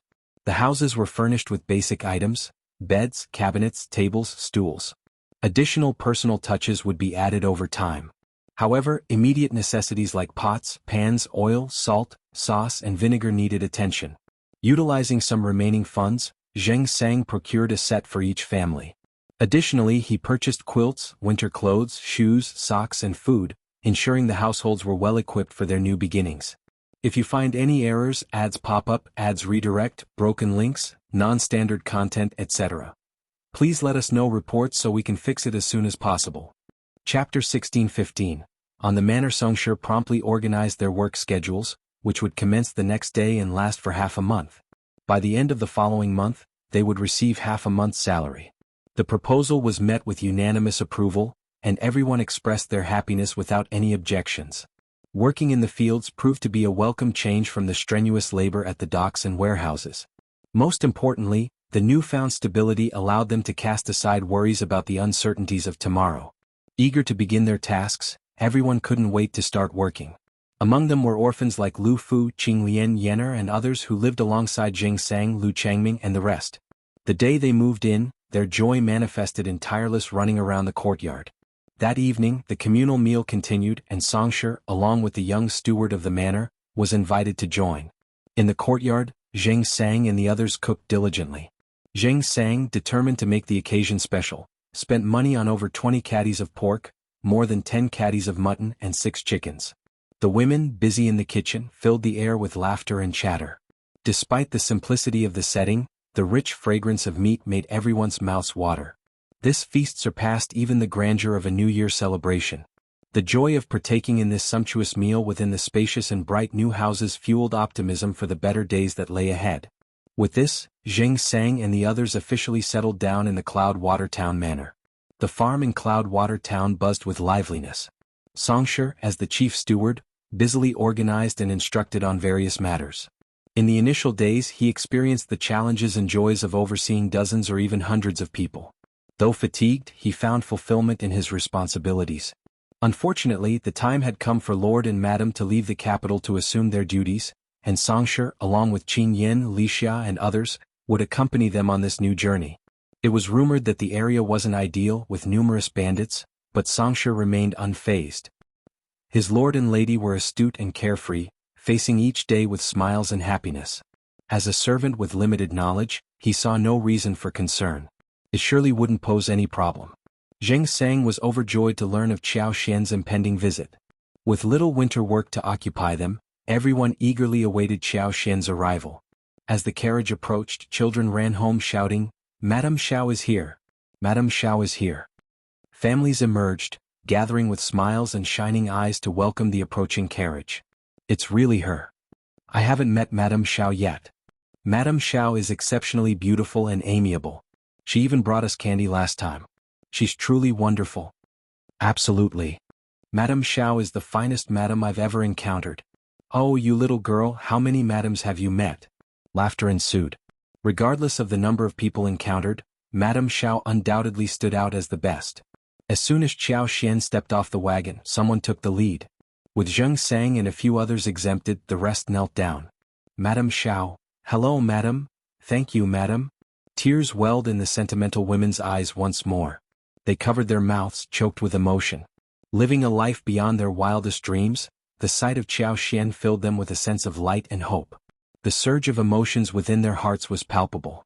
If you find any errors, ads pop up, ads redirect, broken links, non-standard content, etc., please let us know reports so we can fix it as soon as possible. Chapter 16:16. Make it clear. Xiao Xian lifted the curtain and spotted the crowd eagerly waiting for her. She pondered what to say upon disembarking, but before she could utter a word, they created a heartfelt scene. Surprised, Xiao Xian urged, "Get up! Get up!" Extending a helping hand, she assisted an elderly lady named Old Lady Zhang, whom she had met in the alley yard the other day. Xia and others also aided them to their feet. Moved by the gesture, everyone expressed gratitude to Xiao Xian repeatedly. Laughter and chatter filled the air, creating a lively atmosphere. After a few exchanges, Xianxia stepped forward saying, "It's too cold outside. The house has already been warmed with a charcoal basin and fire bed. Madam, please sit inside and chat." Agreeing, everyone followed Xiao Xian to the main courtyard. Once inside the main room, Xiao Xian found herself alone. The others remained on the porch or in the yard beneath the stairs. Xia soon emerged, inviting Jing Sang, Wu Guan, Lu Changming, Grandma Zhang, and around 10 others inside. Smiling, she conveyed Madam's message. "It's cold today, so Madam won't come out. She wants you all to know that as long as you're willing, you can stay here. If in the future you wish to move, build a house or buy land, that's perfectly fine." Interrupting with smiles, the group reassured, No. As long as Madam doesn't drive us away, we'll stay forever. We'll do whatever Madam wants." Yes. Leaving such a good place is unthinkable. Thank you for your kindness, Madam. This is a blessing for us." And more. Xia, with a smile, asked for their attention and continued, "Madam's words stand. You can be at ease. However, Madam wants to emphasize that if you plan to stay long-term, treat this place as your home and protect it. Follow the Manor rules, refrain from actions harmful to Madam, and any betrayal or collusion with outsiders won't be taken lightly." The atmosphere tensed momentarily as everyone briskly nodded in agreement. "Absolutely. If anyone betrays, we won't let them off." "That's right. We owe Madam too much. Following her instructions is the least we can do. Failing even in that would be disgraceful. If there's a traitor, we'll stand against them first." Xia smiled. Madam believes in everyone's integrity. She's merely offering a reminder. Keep it in mind and live peacefully here. "All right, that's settled. You can all go now." Agreeing, everyone shared their thoughts. Xia handed 2 packets of pine nuts to Lu Fu and Qing Lian, asking them to distribute them to the children. The kids happily thanked them, cheering at the treat. Gentle smiles adorned the adults' faces, expressing gratitude before departing one by one. Inside the room, Xiao Xian invited everyone to take a seat and had tea served. After some small talk, she inquired about their stay and reiterated the Manor rules. With Xiao Xian and Shao Yunduan soon departing, uncertainties loomed over those who had accepted their generosity. Addressing potential issues beforehand seemed wiser than dealing with them later. If you find any errors, ads pop up, ads redirect, broken links, non-standard content, etc., please let us know reports so we can fix it as soon as possible. Chapter 16:17. I can offer my life for any reasonable person. Hearing her words would bring a sense of reassurance. Xiao Xian feared ambiguity and wanted to avoid confusion. Addressing potential issues in advance, rather than waiting for incidents to occur and reiterating rules, was not only more effective but also prevented blame and resentment. With clarity established, everyone had a clear understanding of their boundaries. They comprehended the conditions for living in this place, knowing what actions were acceptable and what were not. Jing Sang and others agreed, recognizing the wisdom in this approach. They promised to explain it to everyone upon their return. Smiling, Xiao Xian said, "Brother Jing, we trust you to look after this place in our absence. The money you have should suffice for their winter needs, especially with the recent half-month salary. In the future, monthly income will ensure their lives are not difficult." Xiao Xian inquired about patients requiring long-term medication.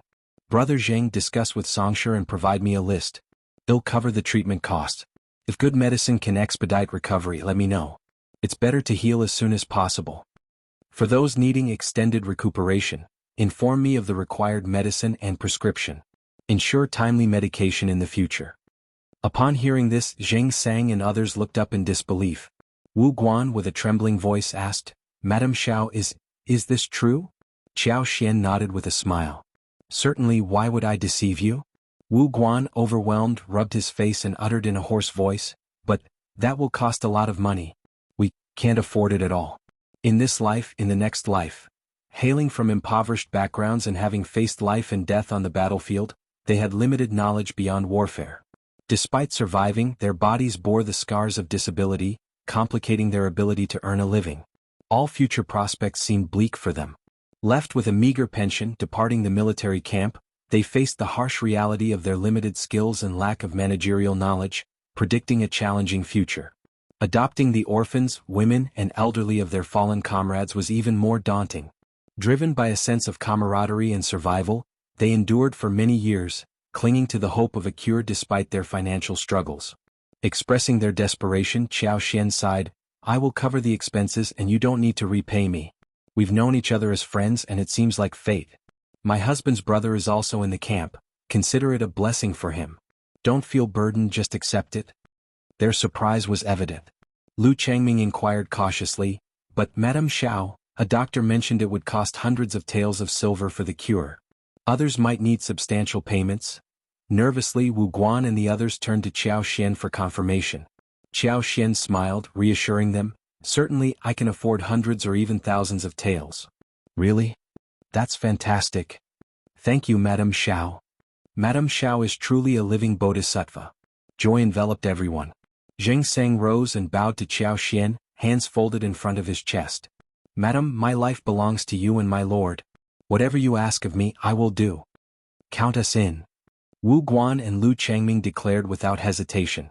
"If you find any errors, ads pop up, ads redirect, broken links, non-standard content, etc. Please let us know reports so we can fix it as soon as possible." Chapter 16:18. Uninvited guest. This turn of events caught Xianxia off guard, leaving her momentarily speechless. Regaining composure, she raised her hand with a smile. "Brother Zheng, you're too serious.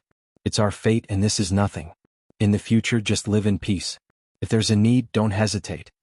Zheng nodded. "If you need anything, madam and lord, don't stand on ceremony." "That's right," Wu Guan chimed in. "Whatever it is, we're willing." Xianxia chuckled. After discussing some family matters, she dismissed them. Rushing to their families, Zheng and the others shared the news that Xianxia would cover the treatment costs for their ailing comrades. Overjoyed, tears flowed, and they hastened to express gratitude to Xianxia. Intent on kowtowing, the women were stopped by Wuxia and others. Xianxia comforted them, understanding the depth of their emotions. She hoped that in the future they wouldn't let each other down. Leading Wuxia and others around the village, Xianxia was accompanied by Lu Fu, Qinglian, and the other children who, emboldened by her gentle demeanor, began chatting around her. Witnessing this, other children joined in and Xianxia, known for her kindness towards children, took them around before bringing them back for lunch.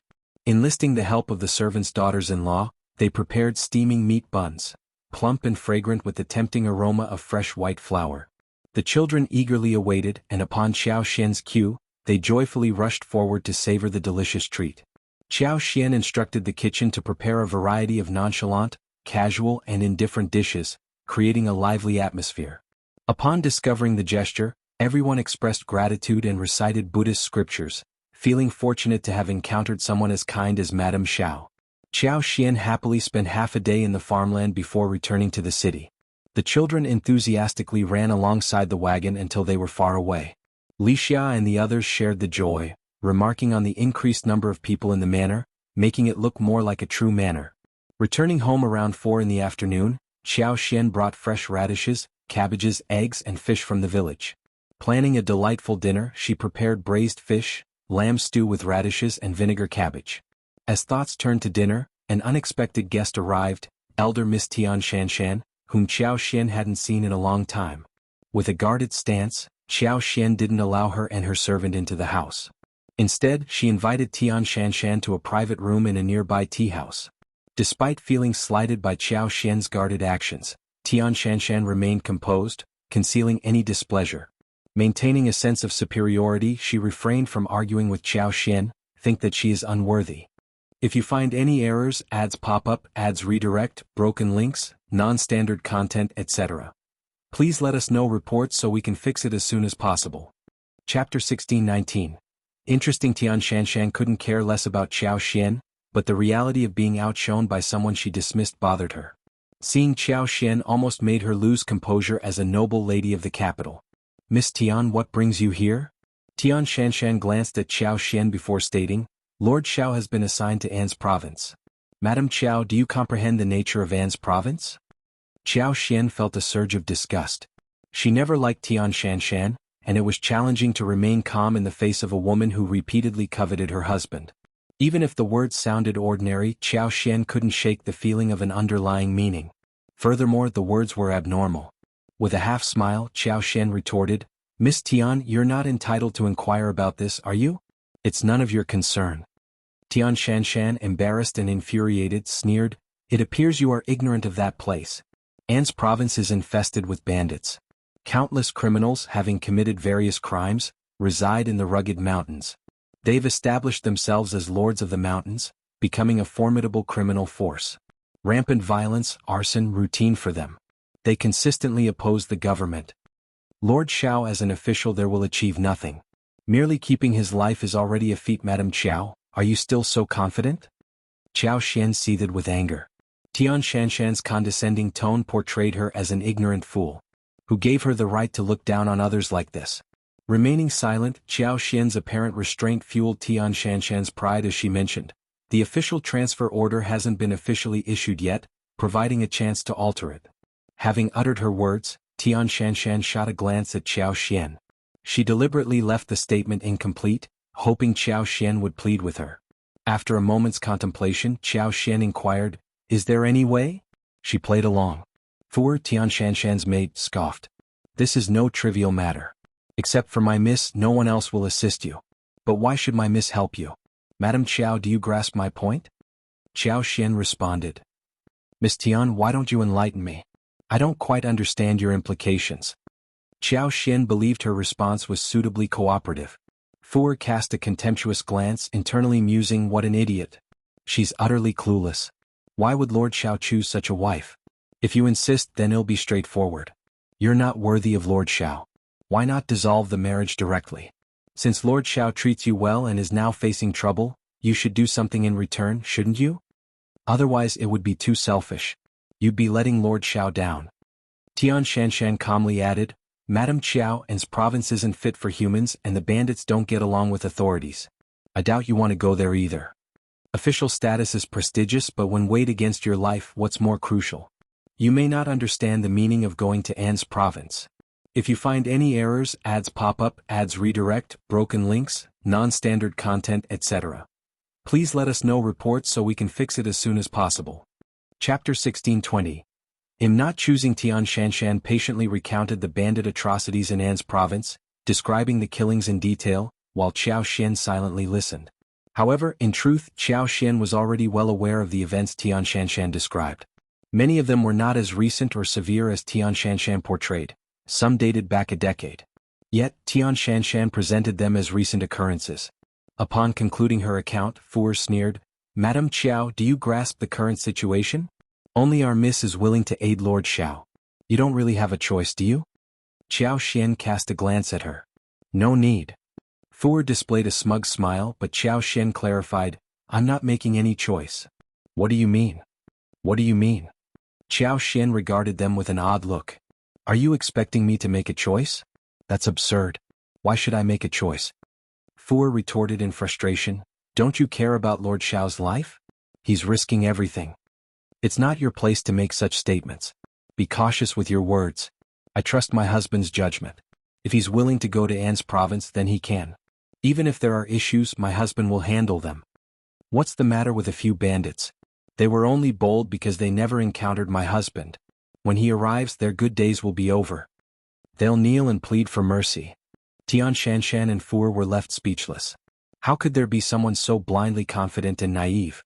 Fu scornfully remarked, "You dare to think like that?" Xiao Xian asserted proudly, "I have full confidence in my husband's capabilities." Fu stared at her, holding back her desire to mock Xiao Yunduan. She shot a glare at Xiao Xian instead. Xiao Xian rose slowly. "Let's just pretend Miss Tian never visited me." As Xiao Xian left, Tian Shanshan's face turned crimson with embarrassment, anger, and frustration. "She's so ignorant and arrogant." Fu scoffed, advising softly, "That foolish woman knows nothing. Miss, don't stoop to her level. I think she did it on purpose. She deliberately provoked you to upset you. Xianxia smiled coldly and said slowly, "You're correct about one thing. She wants to make me feel uncomfortable, but you're mistaken. She's not foolish. I believe she's clever." Xianxia seemed to have grasped something. A woman like Xiao Xian, who devoted herself entirely to her husband, would easily capture men like Shao Yunduan. She had given it her all. No wonder Lord Shao refused to let her go. However, a woman like her was destined to be shallow. In the future, when Lord Shao's interest waned, he would find her dull, and she would no longer capture his attention.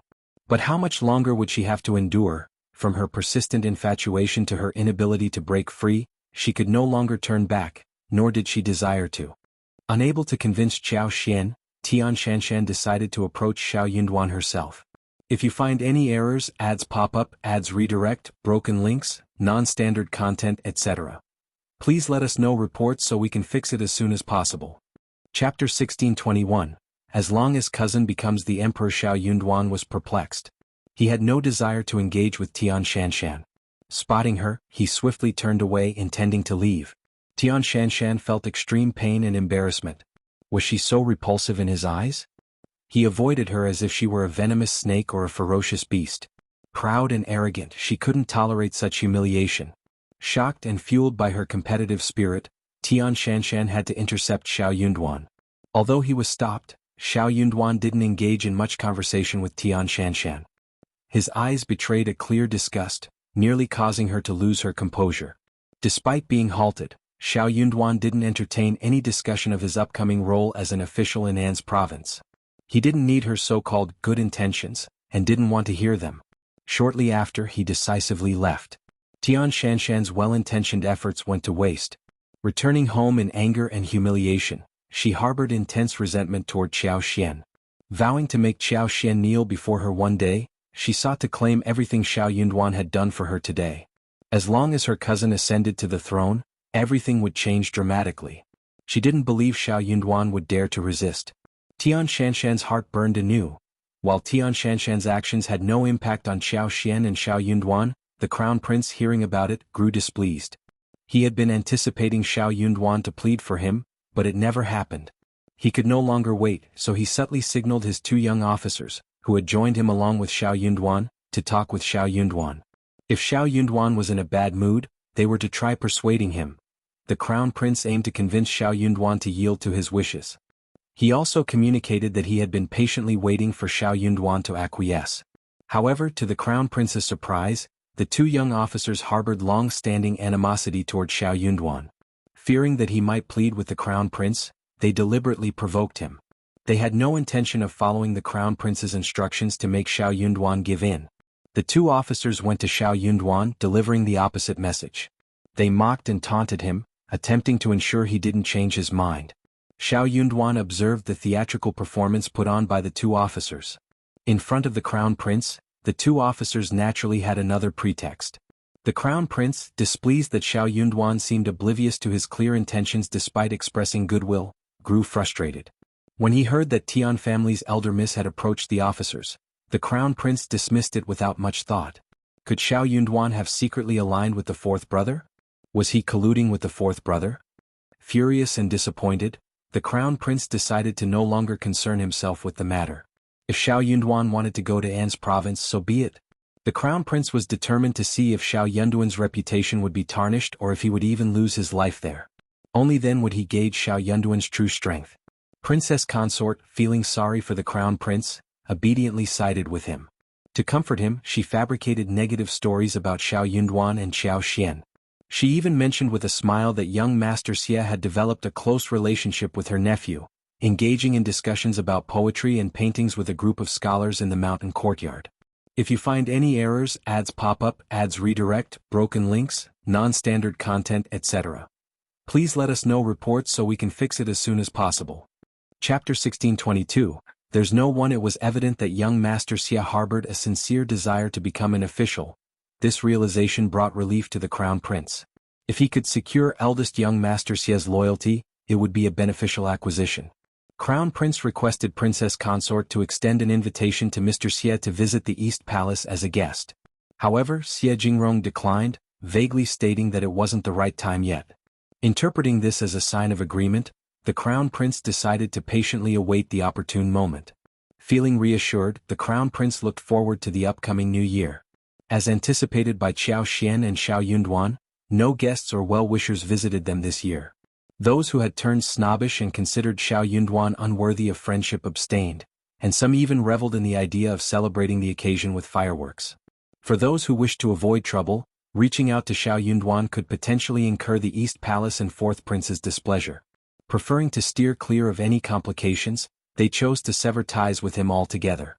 In a light-hearted manner, Xiao Xian teased Xiao Yunduan, turning the situation into an amusing interlude for the couple.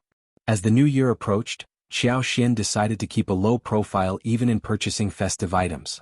She discreetly instructed Li Xia, Li Qiu, and Xianxia to procure necessary items for the new year in a modest manner, ensuring it was sufficient. Xiao Xian wanted to avoid appearing overly joyful or indifferent during this period, as it could potentially lead to unnecessary troubles and grievances in their lives. It was a precautionary measure to maintain harmony in their surroundings. Xiao Xian promptly instructed Xianxia and Qingyan to purchase the promised New Year goods for each family in Cloudwater Town, ensuring everyone received their fair share. The newly arrived families, including Zheng Sang's group, were not left behind. Out of compassion for the elderly, young, and her former comrades who were sick or childless, Xiao Xian requested Xianxia to provide them with a more substantial New Year's gift, recognizing their need for additional support. New Year's Eve unfolded as scheduled. The small courtyard was adorned with the warm glow of 2 rows of red lanterns, casting a festive and gentle ambience into the night. The brazier inside the house emanated a lively warmth, turning the brick bed into a cozy haven reminiscent of spring when the door was closed. Amid the festive atmosphere, the small group celebrated the arrival of the new year with joy. The imminent departure from the capital after the new year brought a sense of relaxation, particularly for Qiao Xian. Despite lingering concerns about the dream involving the Crown Prince, she focused on the present and embraced the freedom that awaited her beyond the capital. With the new year underway, Xiao Yunduan completed the handover of responsibilities with the Ministry of Revenue officials, leaving him with newfound freedom. Deciding to forego attending court sessions, he opted to stay home with Qiao Xian. The couple expressed their desire to explore Cloudwater Town and its surroundings, visiting neighboring towns and exploring scenic mountains, rivers, and ancient temples. They were aware that once they departed, returning to the capital might be uncertain. While initially contemplating a stroll around the capital together, they dismissed the idea, considering it might appear too open. Instead, they focused on savoring the peaceful moments in Cloudwater Town before they finally left. If you find any errors, ads pop up, ads redirect, broken links, non-standard content, etc., please let us know reports so we can fix it as soon as possible. Chapter 1623. Invitation. The two had initially planned to depart from the city after the 3rd day of the Lunar New Year. However, their intentions took an unexpected turn when they received an invitation on the 2nd day from the 4th princess consort.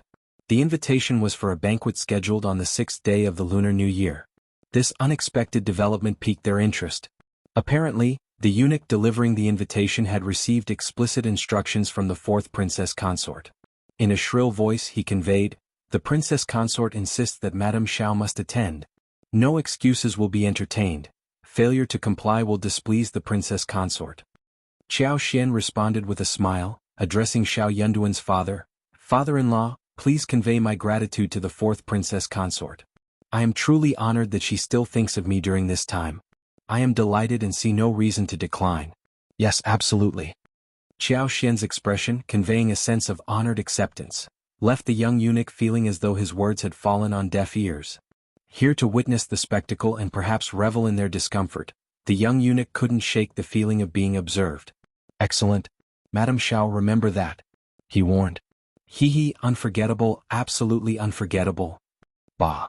The young eunuch departed with a sullen expression, but Qiao Xian's sneer spoke volumes. "In your dreams."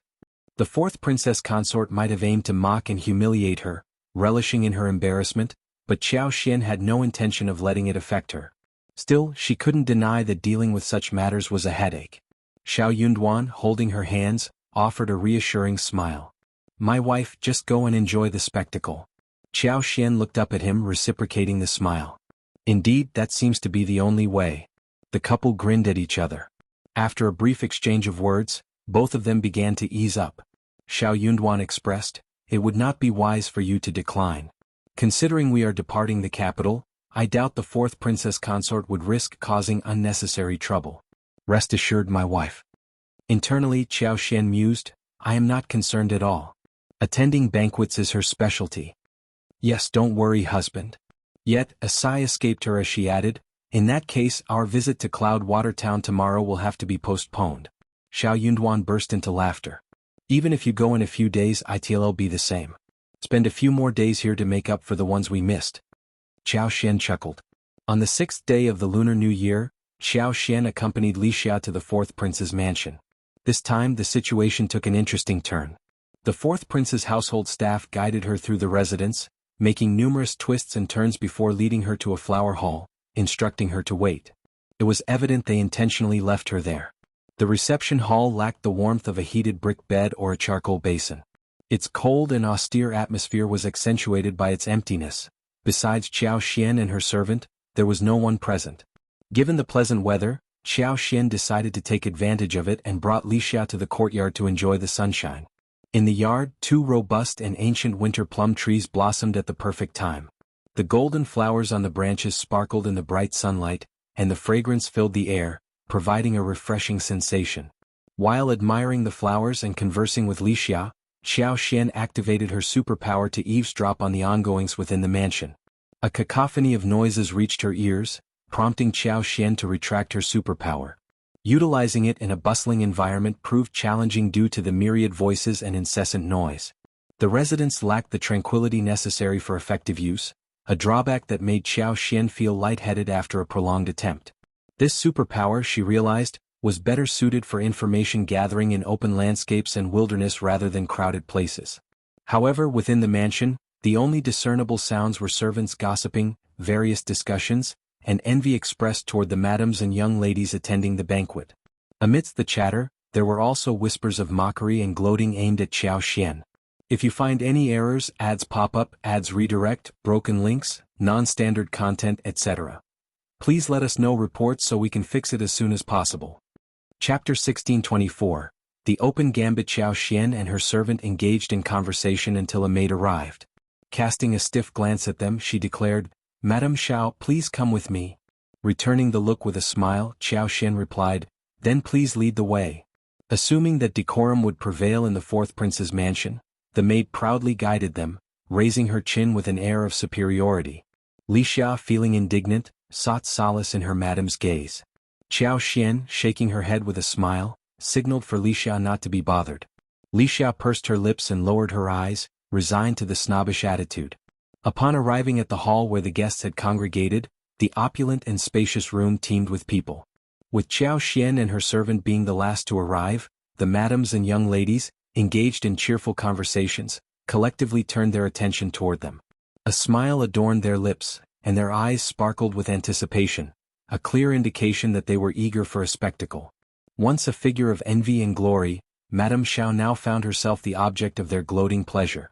The sudden intrusion of someone who did not originally belong to their social circle, now seizing their coveted position, fueled their delight. In their eyes it seemed normal for this turn of events. Furthermore, they collectively concluded and sighed, "This is the consequence of lacking a foundation. Everything is superficial and chaos is inevitable." Princess Consort's expression soured the moment she laid eyes on Xiao Xian. Subconsciously clenching her fists, embarrassment painted her face. Why was she here? Princess Consort harbored no desire to see Xiao Xian at all. Observing Princess Consort's reaction, the fourth Princess Consort was taken aback. She had deliberately invited Xiao Xian to surprise Princess Consort, who was known to dislike her. However, Princess Consort's response appeared to be more extreme than expected. Xiao Xian, a perfect match for the Crown Prince's hypocritical and pretentious demeanor, displayed composure, contrasting sharply with Princess Consort's overt displeasure. The revelation hinted at a strained relationship between Xiao Yunduan and the East Palace. "Greetings, Crown Princess Consort." "Greetings, Princess Consorts." Xiao Xian approached, bowing respectfully. Despite her tense demeanor, Princess Consort maintained a dignified tone. "No need to stand on ceremony." "Thank you, Princess Consort." A lady in attendance remarked with a half-smile, "Madame Shao, you are so audacious." Princess Consort and the other princes and princesses are here, and Madame Shao arrives late. The other ladies quickly chimed in agreement. That's right. Her rudeness is unacceptable. Lacking manners is in her nature. You can't expect more. You can't excuse her behavior. She should respect her seniors and adhere to proper etiquette. This is unacceptable. If you are ignorant, it's better to stay home and avoid embarrassing yourself. She's only here because she won't have another chance in the future. That's the truth. Princess Consort's displeasure deepened, and she glared disapprovingly at Xiao Xian. Her sense of disgust was palpable. If you find any errors, ads pop up, ads redirect, broken links, non-standard content, etc. Please let us know reports so we can fix it as soon as possible. Chapter 1625. Looking for Trouble MS. Xiao had fallen out of favor with the crown prince due to Xiao Yunduan's influence, foreclosing any prospects for her in the royal court. In response, she contemplated a vindictive course of action, intending to unveil her true nature. How audacious! Xiao Xian cast a glance at the fourth princess consort, who had been gleefully witnessing the spectacle, letting others mock her. Ladies, don't envy me. The fourth princess consort treats me differently. The servants were leading me to another resting area, causing the delay. Princess consort, please forgive me. The fourth princess consort chuckled. I think I led you the wrong way. My apologies, Madame Shao. Fourth princess consort, your understanding is appreciated. Smiling, the fourth princess consort gestured. Madame Shao, please take a seat. Thank you, fourth princess consort. As Xiao Xian settled into her seat, she overheard a sneer. Even if the servants misdirected you, can't you inquire? The fourth princess consort is hosting a banquet, attended by the princess consort and other royals. Could you not fathom this? Your lack of decorum is truly unbecoming. You'll be an eyesore in the future. Exactly. Amidst laughter and conversation, the atmosphere grew lively. However, at this juncture, everyone seemed to collectively forget about Xiao Xian, deliberately ignoring her. No one engaged in conversation with her. These were individuals from respected families, adept at subtle forms of cruelty. Rather than resorting to crass insults or attacks, they chose a more refined approach. Their familiarity with each other allowed them to inflict discomfort through complete indifference and disdain. This mental humiliation and subtle torment, though devoid of physical harm, proved potent enough to make one wish to disappear into the ground. Despite Xiao Xian's strong mental fortitude, impatience began to gnaw at her. Stuck in the situation, leaving early wasn't an option, forcing her to endure the discomfort. After some time, the fourth princess consort announced with a smile that the theater was prepared, leading the guests to enjoy the show. Praises for the well-organized spectacle flowed, fostering a sense of anticipation. The fourth princess consort basked in the satisfaction of her guests. Xiao Xian followed the group with Wuxia. While she wasn't particularly fond of watching the show, it was preferable to enduring the incessant chatter. As they moved, someone in the crowd shoved Wuxia from behind. Caught off guard, Wuxia let out a scream as she collided with a young lady in front of her. The young lady, initially engaged in light banter, nearly stumbled and screamed in shock. Recovering, she turned around to find, I'm sorry. Wuxia apologized earnestly. Before she could elaborate, the young lady raised her eyebrows and slapped Wuxia's face, unleashing an angry tirade. You unruly wretch! What has your master taught you? The commotion drew the attention of everyone present. Covering her face, Wuxia defended herself. It was unintentional. How dare you? How dare you be so defiant? Xiao Xian took hold of Wuxia and noticed her face reddening. Gently patting her hand, she addressed the enraged lady. Wuxia inadvertently offended you, and you have scolded and struck her. What more do you seek? Being framed, Wuxia knew explaining herself would be futile. Accusations would only escalate, and she opted not to waste her efforts. Hearing Xiao Xian's words, the lady glared, sneering. What's this? Madame Shao, are you implying dissatisfaction? Like mistress, like servant, haha. If you find any errors, ads pop up, ads redirect, broken links, non-standard content, etc. Please let us know reports so we can fix it as soon as possible. Chapter 1626. Ridicule. Xiao Xian retorted. Madame Tian, you're correct, I am not convinced. She is my servant, and you have no authority over her. Madame Tian, you're well versed in rules and etiquette, so I must inquire, whose rules are these? Are they yours? You. As the onlookers had anticipated Xiao Xian and her servant facing retribution at the hands of Madame Tian, Xiao Xian, with just a few words, effectively countered the second young Madame Tian. The audience, who had initially doubted Xiao Xian's suitability among them, were now focused on discussions about rules and etiquette. Mocking Xiao Xian seemed to elevate their sense of superiority.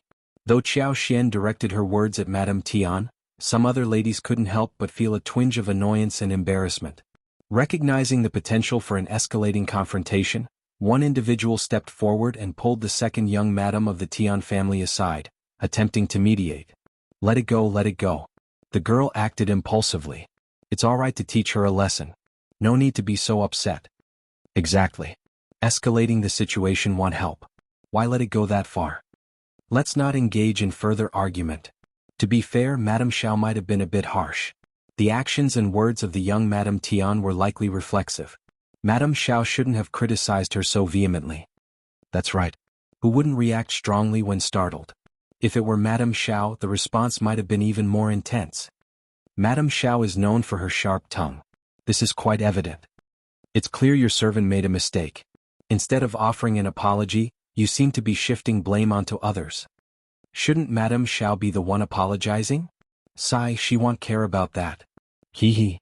Li Xiao was both angry and anxious, tears welling up as she looked at Xiao Xian with concern.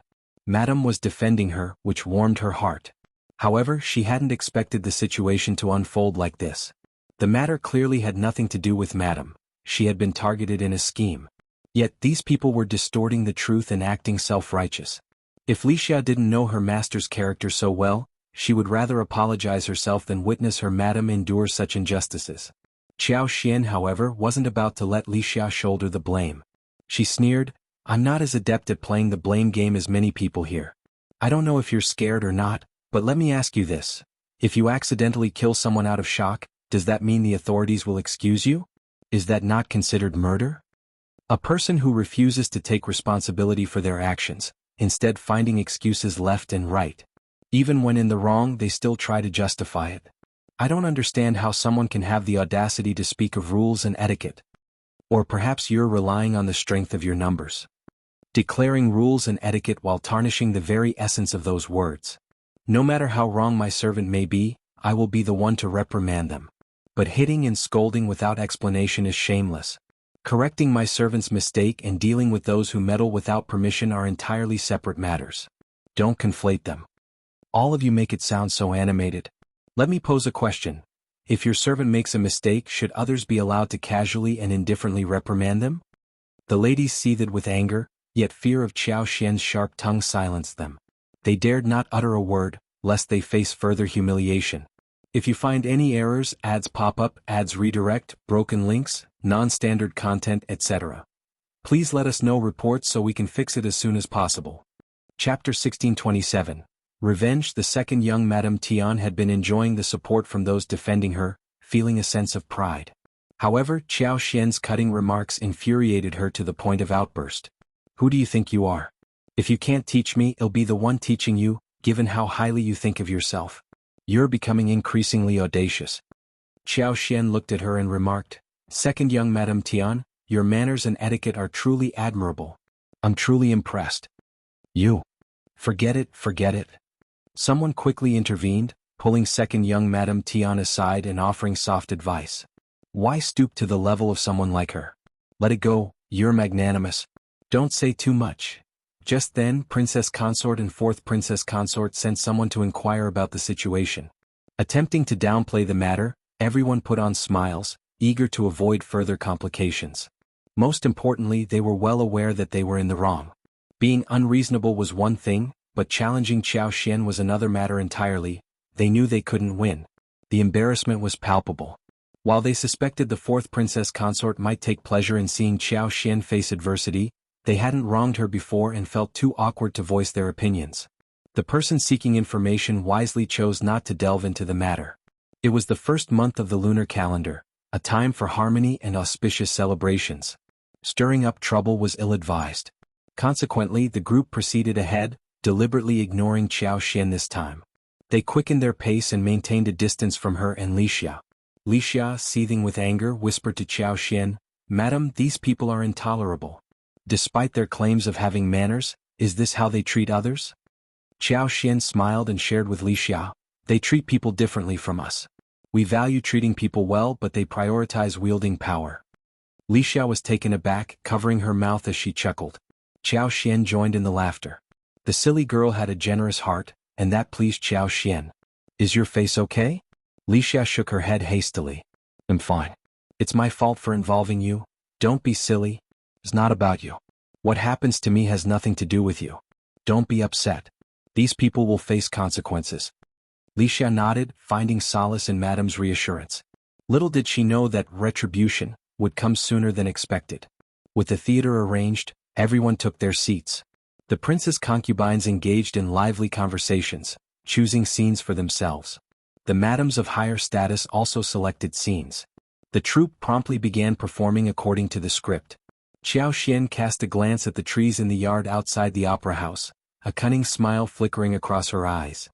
Having developed and evolved persistently, she could now control plants to a certain extent without direct contact. Although the range of this control was smaller without direct touch, it proved convenient. While an outdoor setting would yield a better effect, the indoor theater was sufficient for Xiaoxian's purposes. Engrossed in the unfolding performance on stage, everyone's attention was captivated. Even the maidservants and older women standing behind, at the sides, and along the corridor outside craned their necks to catch a glimpse of the stage. Unbeknownst to anyone, the previously bare and gray branches of a crabapple tree in the West Mansion courtyard, with a diameter exceeding 20 centimeters, were gradually sprouting visible buds. These buds expanded, transformed into delicate pink blossoms and slowly opened, revealing their vibrant hues one by one. If you find any errors, ads pop up, ads redirect, broken links, non-standard content, etc., please let us know reports so we can fix it as soon as possible. Chapter 1628. Blossom. The entire transformation took less than 3 minutes. The once gray and barren crabapple tree now burst into a profusion of flowers. Pink blossoms densely adorned the branches, creating a breathtaking spectacle. The trees were now adorned with flowers, creating a vision of clouds. From a distance, it resembled a pink cloud gently swaying in the breeze under the bright sunlight, a truly beautiful sight. Once everything was accomplished, Xiao retracted her power. Shortly after, exclamations filled the air. Ah, it's blooming. Look, it's blooming. What? Can you believe it? The crabapple tree, it's blooming. Ah. Heavens, am I hallucinating? It was completely bare just a moment ago. I didn't imagine it. How is this possible? It's so peculiar. Heavenly Bodhisattva.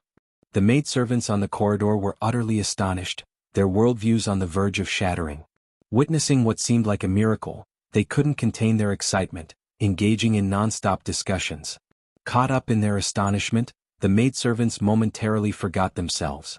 Their animated conversation quickly drew the attention of those inside the opera house. Frowning, they went out to scold the maidservants, stern expressions on their faces.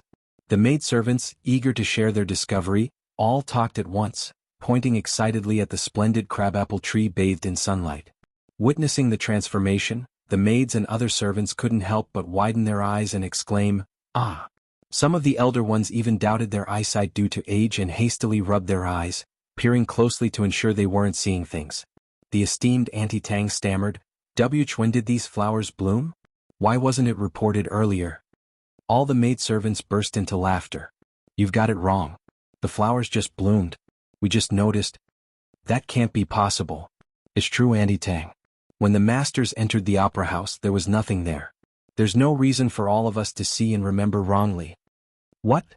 Auntie Tang sought repeated confirmations. Eventually she sighed, exchanging bewildered glances with the others.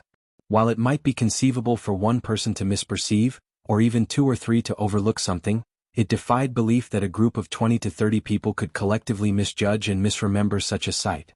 Auntie Tang was about to head into the opera house to report to the 4th princess consort when a commotion reached her ears.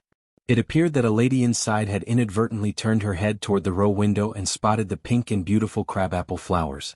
She cried out in surprise, capturing everyone's attention. The allure of this sight far surpassed the scenes unfolding on stage. Now all eyes were on the blossoms. The maidservants promptly hushed, retreating to the side obediently. However, their eyes sparkled with excitement. They had never witnessed or even heard of such an extraordinary phenomenon. Sharing this story with their companions, especially those in other residences, might be met with disbelief. Princess Consort, fourth Princess Consort, and the others approached, gazing up at the pink and plump flowers on the trees. Exclamations of awe escaped their lips. A lady broke into a smile, declaring, "This is a joyous occasion, a joyous occasion. It's a tremendous auspicious sign. It signifies that the fourth prince's residence is rich in vital energy and blessed by the heavens." All the madams and young ladies beamed, joining in the sentiment. Absolutely, the crabapple tree is a symbol of wealth, auspiciousness and prosperity. At this moment, while flowers elsewhere remain unopened, the fourth prince's residence is already in full bloom. Truly remarkable. If you find any errors, ads pop up, ads redirect, broken links, non-standard content, etc., please let us know reports so we can fix it as soon as possible. Chapter 1629. A Fortune. These flowers, grass, and trees hold spiritual significance. Look at the vitality of these begonia flowers. The fourth prince's residence is sure to be blessed this year. It's an auspicious sign. Yes. The sentiments of everyone resonated with the fourth princess consort, filling her with joy. In contrast, the princess consort's face contorted with anger and disbelief as she glared at the blooming flowers. Good omen? Good luck? Spiritual presence in flowers and trees? Omens? The prince was born into the prosperous Tian family, and their wealth was already substantial. What more auspicious signs did the fourth prince desire? What additional good luck did he seek? Were they insinuating rebellion? But why, of all places, did such a favorable event occur in the fourth prince's residence? Even if the flowers and trees possessed life, the spiritual essence should reside in the crown prince's abode. The flattering and laughter from the ladies felt like sharp needles, each word piercing Princess Consort's heart. She could ignore other matters, they were inconsequential. However, she would not tolerate anything that cast doubt on the crown prince's position. Unable to endure it any longer, Princess Consort spoke calmly, "It's bitterly cold, so why is the crabapple tree suddenly blooming? Moreover, it would be understandable if just one or two branches were in bloom, but the entire tree covered in flowers is certainly not normal. Besides, I distinctly recall that the crabapple tree showed no signs of blooming when we passed by earlier. In such a short time, how could it? It's truly peculiar." A hush fell over the crowd, the smiles fading from their faces. Most had come to realize the inappropriateness of praising the fourth prince's mansion in front of the princess consort. A sense of unease spread among the assembly. The madams and young madams of the Tian family, who had been the most fervent in their praise, now felt a heightened sense of discomfort. Guiltily they lowered their heads and averted their eyes. The fourth princess consort's smile froze in response. Princess Consort, on the other hand, felt a surge of satisfaction. She smiled and quipped to the fourth Princess Consort, "Have you orchestrated something to bring such joy to everyone?" Internally seething, the fourth Princess Consort had no intention of mocking anyone, especially not the Princess Consort. "How would I know? The crabapple tree clearly bloomed. I find it quite beautiful. There's nothing strange about it. The world is filled with all sorts of peculiarities. What's the harm if a tree decides to bloom? I find the madam's reasoning quite plausible. This area likely boasts favorable terrain with abundant energy veins. The recent sunny weather and warmth have prompted the blooming, haven't they?" She was not afraid of Princess Consort like others might be. It was a propitious omen and she saw no reason to downplay it. Envy flashed in Princess Consort's eyes at the auspicious sign bestowed upon the fourth prince's mansion. However, her envy meant little. While simmering with fury internally, Princess Consort managed to maintain a composed demeanor. She smiled and remarked, "Fourth sister-in-law, your explanation seems rather baseless. If this location truly enjoys favorable conditions and warmth, there should be more than one crabapple tree here. Why is this the sole blooming tree? It doesn't add up." Furthermore, as we passed by earlier, this crabapple tree was still barren. Not a single flower bud was visible. The sudden burst of blossoms doesn't make sense.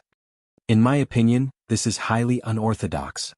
A momentary unease settled over the crowd, their expressions subtly shifting. Deep down, they found themselves increasingly aligned with Princess Consort's perspective. Indeed, this whole thing appeared highly weird.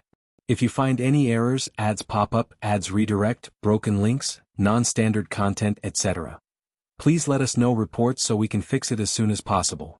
Chapter 1630. Too strange. The fourth Princess Consort erupted in anger and retorted with a change in expression. Sister-in-law, what do you mean? It's the first month of the lunar calendar, who are you cursing? Seeing the fourth princess consort lose her composure, Princess Consort felt a surge of satisfaction. She spoke in a calm and sincere tone, "Fourth sister-in-law, I'm not cursing anyone. I'm merely offering a friendly reminder. As the saying goes, truth is often unwelcome, but you shouldn't turn a blind eye to it. This matter seems to be filled with heresy, unorthodox practices, and an air of malignancy. Fourth sister-in-law, why not consult with fourth brother and invite a Taoist master to perform a purification ceremony?" "You." The fourth princess consort seethed. She sneered and declared, "It seems you're intentionally causing trouble during the first month of the lunar year. I find these flowers quite splendid. I'll keep and admire them. There's no heresy, unorthodoxy, or malignancy. Our prince is the scion of a dragon. Such things are unfounded. Sister-in-law, you're overthinking." Princess consort snorted. "I'm just offering advice. If you don't value it, then so be it." The fourth princess consort grinned meaningfully. "Enough with the flowers. Why don't we return and continue enjoying the performance?" After the uproar, who would still be in the mood for the show? However, the banquet couldn't simply end there, so they all forced smiles and agreed. Princess consort nodded with a forced smile. "In that case, please proceed. Sister-in-law, please go ahead." The fourth princess consort smiled and turned to instruct the chief palace maid beside her. "Saiju, have some people cut a few of these crabapple flowers and send them to the opera house." "Yes, princess consort." The fourth princess consort shot a provocative look at princess consort, clearly gearing up for a confrontation. Princess consort displayed a hint of anger while suppressing her frustration. Observing the second lady of the Tian family, Xianxia activated her power. A sturdy tree root suddenly emerged from the ground, discreetly nudging the second young Madame Tian under her shoes. Unnoticed by the crowd, the subtle intervention with the tree root went unseen, concealed beneath the long skirts of the attendees. To onlookers, it appeared that the second young Madame Tian was walking gracefully, likely tripping over the hem of her dress, causing her to scream and lurch forward. The maidservant accompanying her failed to restrain her, and the sudden pounce caught the two young madams off guard. The pair, holding hands and laughing as they strolled, inadvertently collided with Princess Consort. Reacting instinctively, someone took a step back, but the momentum of the collision caused the two young madams to tumble onto Princess Consort. In the ensuing chaos, Auntie Fu and she, attempting to assist Princess Consort, ended up bumping into each other, failing to prevent the fall. The unfortunate outcome saw Princess Consort on the ground, a sharp pain in her palm, and a broken jade pendant that had adorned her waist. The commotion drew immediate concern from those nearby. "Princess Consort, are you all right?" Princess Consort. Wincing from the pain in her palm, Princess Consort concealed the bleeding wound, determined not to reveal her vulnerability.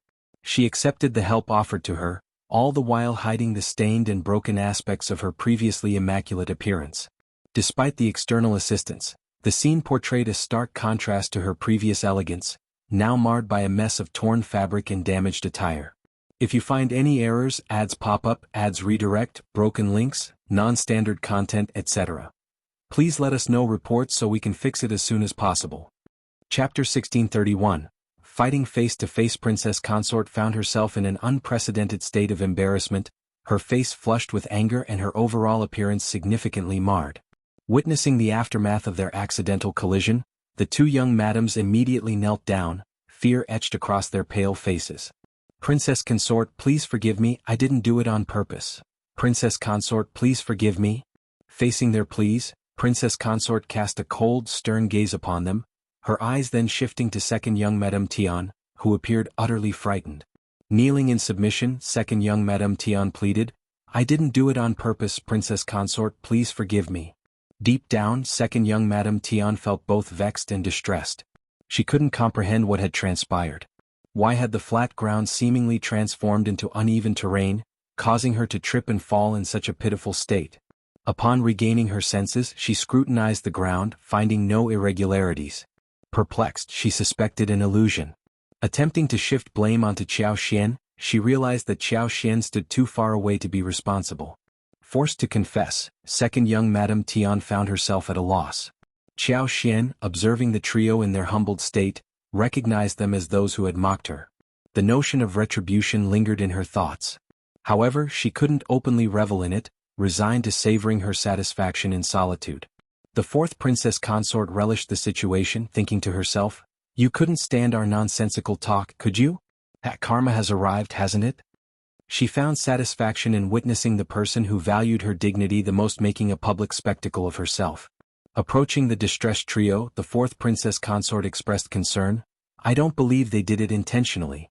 It's the first month of the lunar year and they've admitted their mistake. Sister-in-law, let's forgive them. How about I accompany you to change?" Given the unintentional nature of the incident, Princess Consort had no grounds for punishment. Suppressing her grievances, she generously raised her hand saying, "All right, get up. I understand that it wasn't deliberate." "Thank you, Princess Consort." The three of them sighed in relief and helped the maidservant to her feet. As the fourth Princess Consort led Princess Consort to change, she instructed the other Princess Consorts to invite the guests into the theater, as the show couldn't proceed until Princess Consort arrived. Taking advantage of the moment, Xianxia approached second young Madame Tian and addressed her with a sly smile, ensuring her voice carried enough for those nearby to hear. "Princess Consort, your grace and magnanimity truly exemplify royal decorum. No need to argue with second young Madame. Thankfully, my Lixia didn't accidentally push her down, or she might have faced severe scolding."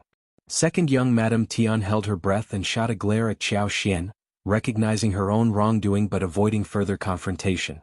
Xianxia smiled and walked past her with Lixia, determined to find an opportunity for a comeback. She was prepared to endure mockery if it meant resisting the pressure to please Princess Consort and fourth Princess Consort. With plans to leave the capital soon, she cared little for potential consequences. She would not return anytime soon, and even if she did, she wouldn't rely on connections. There was little to worry about. If you find any errors, ads pop up, ads redirect, broken links, non-standard content, etc., please let us know reports so we can fix it as soon as possible. Chapter 1632. The fourth prince's residence is famous. Second young Madame Tian's acquaintances exchanged glances and sighed inwardly. Madame Shao seemed too stubborn for her own good. Was she oblivious or clever? Even with Lord Shao in dire straits, she failed to grasp the importance of maintaining a low profile, building favorable connections, and avoiding unnecessary conflicts. Instead, she seemed determined to offend others to the point of no return. Oh well, let her be. She who is down need not fear a fall, so she might as well embrace a vicious cycle. It was wiser not to provoke her again. Mocking her further would only lead to embarrassment. Word quickly spread about Xianxia mocking second young Madame Tian, but the ladies viewed it with indifference. Fortunately, the situation finally calmed down. No one dared to accuse her of ingratiating herself with fourth Princess Consort and Princess Consort. Princess Consort, disgruntled, left the gathering promptly after changing her clothes.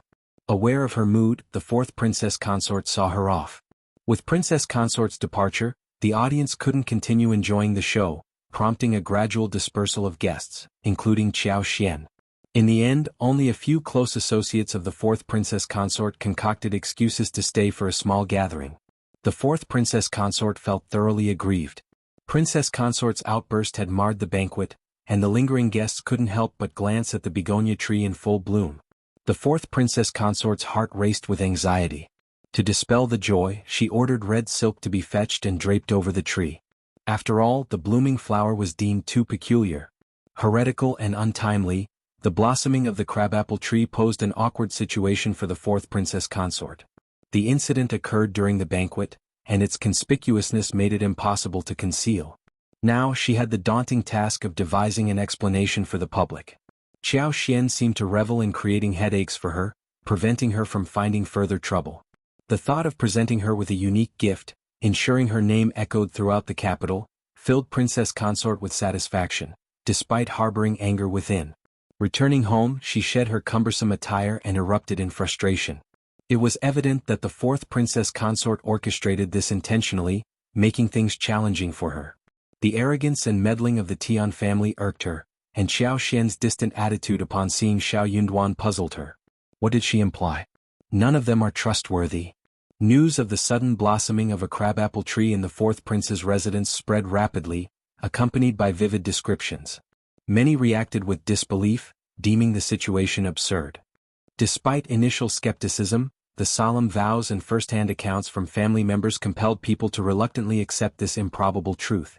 Various interpretations emerged, with some seeing it as an auspicious sign and others deeming it ominous. The fourth prince's faction remained silent. The fourth prince was irate, viewing the incident as unfavorable. An auspicious sign in his residence? He is just a prince, the omen should be occurring in the palace or the crown prince's residence, not in his. What would his father and the crown prince think of him? If you find any errors, ads pop up, ads redirect, broken links, non-standard content, etc. Please let us know reports so we can fix it as soon as possible. Chapter 1633. She doesn't understand. How was he going to explain this? Could it be that he had to claim it was an evil creature? That would be inauspicious. The fourth prince could not help but scold the fourth princess consort. The fourth princess consort felt wronged. How was she supposed to know that this would happen? If she had known, she would not have attended the banquet that day. Sure enough, the emperor had heard the news too. He even sent a young eunuch to the fourth prince's mansion to investigate. The fourth prince was scared out of his wits. He insisted that he didn't know what was going on either. It must be that this crabapple tree was good-looking, energetic, and overnourished. It bloomed just like that. This wasn't a sudden bloom. There were flower buds on the tree to begin with, but they weren't conspicuous. No one paid attention, so they naturally neglected it. Then, because of the warm weather, they all bloomed at once. There were all kinds of strange things in the world. The fourth prince even suggested that it was indeed rare to see a crabapple tree bloom so well at this time. Why not have someone carefully dig it out and send it to the palace so that father could admire it? The young eunuch did not dare to make this decision and went back to report in detail. The emperor didn't want the tree. He said that it wasn't easy for the crabapple tree to grow so big. He would keep it for himself. Seeing that his father had no intention of blaming him for this, the fourth prince heaved a sigh of relief. While the fourth prince heaved a sigh of relief, the crown prince felt very uncomfortable. An auspicious sign? What kind of auspicious sign did his fourth brother want? Was he not even going to hide it? Although many people said that this matter was too strange and most likely not a good thing, the crown prince was more inclined to believe it. However, there were still individuals who insisted that this was an auspicious sign. This matter lodged like a thorn in his heart, causing him profound unease and discomfort. Prompted by a reminder, the crown prince suddenly recollected that Xianxia was the one who had rescued the peony flowers in the court. Perhaps she possessed more knowledge about such matters than anyone else. Consequently, he urged Princess Consort to dispatch someone to consult Xianxia. Princess Consort, though displeased, did not dare to rebuff the crown prince's request, so she sent Auntie Liang on the errand. Auntie Fu expressed her desire to go, but Princess Consort declined. She couldn't fathom why Auntie Fu persistently tried to convince her that she had misunderstood Miss Xiao. She refused to heed her advice and harbored no inclination to entertain any positive remarks about Miss Xiao. Auntie Liang adopted a much more agreeable attitude this time. Bearing the crown prince's mission in mind, she recognized Xianxia's reputed temperament and refrained from putting on airs. After all, even if Xianxia became the target of the crown prince and princess consort's disdain, it wouldn't bode well for Auntie Liang. Xianxia hadn't anticipated a visit from the East Palace for such a matter. Wasn't this an exaggeration? Although Xianxia expressed her surprise, she couldn't explain why, so she offered her apologies. Auntie Liang displayed no surprise. Xianxia knew about peony flowers, but expecting her to be an expert on all flowers would be unreasonable. Smiling, Auntie Liang advised, "In that case, I'll convey this message to you. Moreover, it's best to keep this knowledge to yourself. Disclosing it may lead to unwarranted speculation and complications. What are your thoughts, Madame Shao?" She wanted her to remain discreet. Xianxia nodded. "Certainly." Auntie Liang departed satisfied. When the fourth princess consort extended an invitation to Xianxia for the banquet, and when princess consort organized the event, she didn't want to exclude Xianxia, so she invited her as well. Xianxia found herself spending another day in the crown prince's mansion. If you find any errors, ads pop up, ads redirect, broken links, non-standard content, etc. Please let us know reports so we can fix it as soon as possible. Chapter 1634. Cloudwater Town. It wasn't until the 11th that Xianxia and Shao Yunduan finally took a break and headed straight to Cloudwater Town with Lixia and their companions. On the farmland in Cloudwater Town, land lay bare and untended. The earliest they could start cleaning and preparing the land would be February. Actual farming would commence when the weather warmed up, with the subsequent 2 rounds of spring rain nurturing the soil. Despite the barren fields, the manor was brimming with activity. Xianxia had become a favorite among the children, who adored her warmth and the abundance of sweets, snacks, and fruits she shared. Xianxia enjoyed preparing various foods. With a sizable crowd around, cooking might be inconvenient, but barbecue, dumplings, buns and steamed rice cakes proved to be practical choices. Laughter echoed through the entire courtyard every day. Occasionally, when the weather permitted, Xiao and Shao Yunduan would venture out to climb mountains. Under the vast sky and expansive landscape, clarity and openness prevailed. Yi, Sun Bai and Sun Qian excelled at hunting, and Xiao Xian's interest in hunting rekindled. She joined them in the forest for a hunting expedition. Winter prey tended to be adept at hiding and less active, making it a challenging time for hunting with limited harvest expectations. Yet, Shao Yunduan had no expectations as long as his wife was happy. Sun Bai, Sun Qian and the others were eager for the outdoor activity. Additionally, Lu Fu, Wu Guan and several others formed a sizable team. With Xiao Xian leading the way, even winter hunting promised a fruitful outcome. After successfully hunting more than 10 pheasants and rabbits, Sun Bai and the others were elated. They discovered a surprisingly abundant array of prey in the forest near Cloudwater Town. It turned out to be an excellent hunting ground. Their luck today was exceptionally good. They successfully hunted 2 wild goats, one weighing approximately 60 to 70 caddies and the other around 50 caddies. Gleefully they carried their prized catches back. Upon returning to the farm, a crowd gathered to witness the commotion. Xiao Xian reserved a leg of lamb, some lamb chops, mutton and haggis for themselves, while the rest was handed over to the women in the large kitchen for cooking the next day. Joy radiated through the farm. Zheng Sang and the others joined Xiao Xian and Shao Yunduan for dinner. Fresh lamb bones were stewed along with the mutton, and a hearty bowl was served with cabbage, vermicelli, scallions and coriander. The enticing aroma wafted throughout the yard. The table was adorned with steamed mutton, stewed pheasant with wild mushrooms, spicy rabbit meat, stir-fried pea seedlings, stir-fried eggs with winter melon slices, pickled radish shreds and pine eggs, a festive spread befitting the spring festival. Xiao Xian and Shao Yunduan departed on the 18th day of the first month. In the preceding days, news had spread across the farm that their old master and madam were leaving the capital. The tenants continued with their farming duties following the established routines, and their own farmers performed their assigned tasks.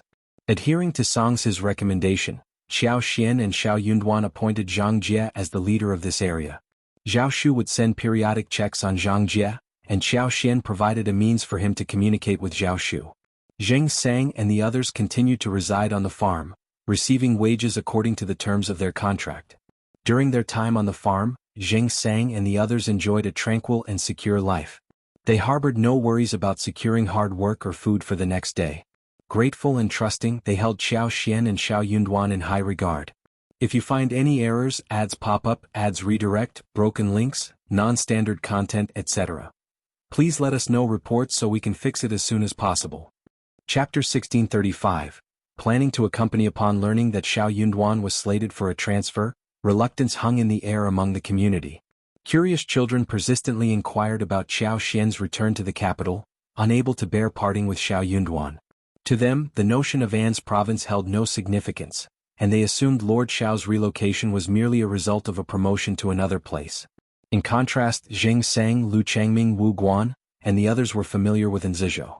However, they chose not to disclose the details to the broader group, deeming it unwise to stir emotions. Even if others were aware, it wouldn't alter the situation. Ignorance in this case seemed preferable. Yet they couldn't remain idle. After deliberation, Zheng Sang proposed that Lord Shao and Madame Shao required assistance while out of town. Consequently, he decided to bring some capable individuals, along with good seedlings, to An's province with Shao Yunduan and Xiao Xian. Despite Shao Yunduan's gratitude, Zheng Sang and the others insisted on accompanying him. Recognizing their capabilities and self-defense skills, Shao Yunduan accepted their offer with thanks. Zheng Sang chuckled heartily. "Lord, you're too polite. This is what we should do." Since their arrival at the farm, Zheng Sang had consistently addressed Xiao Xian and Shao Yunduan as Madam and Lord. The couple had provided shelter and stability to over 70 individuals, offering them a prolonged period of contentment. In their time of need, turning a blind eye and reveling in peace would be inhumane.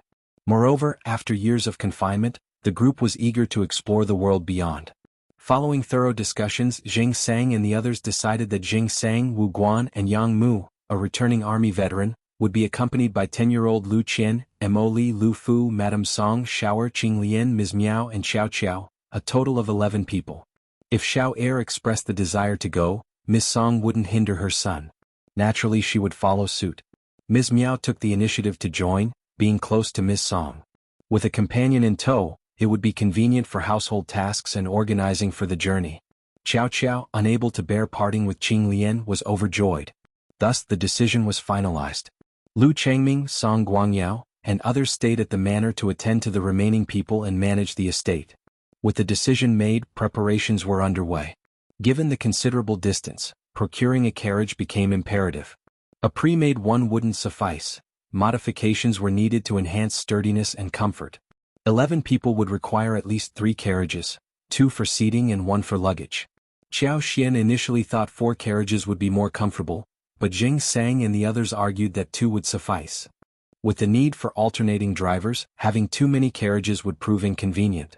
The packing was minimal, just a few clothes and essentials. After a discussion with Xiao Yunduan, Zheng Sang decided to take a few men with him to An City to gather information, ensuring Xiao Yunduan and the others wouldn't be entirely clueless. This plan was agreed upon. As a result, Zheng Sang departed with Yang Mu and Lu Qian, while the others followed Xiao Yunduan and Xiao Xian. On the 3rd day of February, Xiao Yunduan and Xiao Xian discreetly left the capital. If you find any errors, ads pop up, ads redirect, broken links, non-standard content, etc., please let us know reports so we can fix it as soon as possible. Chapter 1636. Leaving the capital early in the morning, a discreet carriage gradually departed from the capital, blending into the vast and bustling crowd. Once outside the city, Xiao Xian couldn't resist lifting a corner of the curtain to peer outside. Turning to Xiao Yunduan with a smile, she remarked, "This will be a positive change for us. Let us soar in the heavens and swim in the vast sea." Regardless of the crown prince's fortune, they had no desire to revel in his glory. If the crown prince faced misfortune, they aimed to avoid entanglement. Xiao Yunduan chuckled, embracing Xiao Xian. "Your sentiments echo exactly what your husband is thinking. You and I share an unspoken understanding." The two exchanged smiles. Wu Guan awaited them 20 miles away. Upon their rendezvous, the group set off together. 7 carriages moved in unison, presenting a majestic sight. However, for travelers embarking on a long journey, their luggage was surprisingly minimal. The crown prince contemplated whether he should meet Xiao Yunduan before his departure. Despite everything, Xiao Yunduan was still aligned with him. Xiao Yunduan's stubbornness kept him from betraying the crown prince. In the crown prince's heart, he still held admiration for Xiao Yunduan and wished for him to reconsider.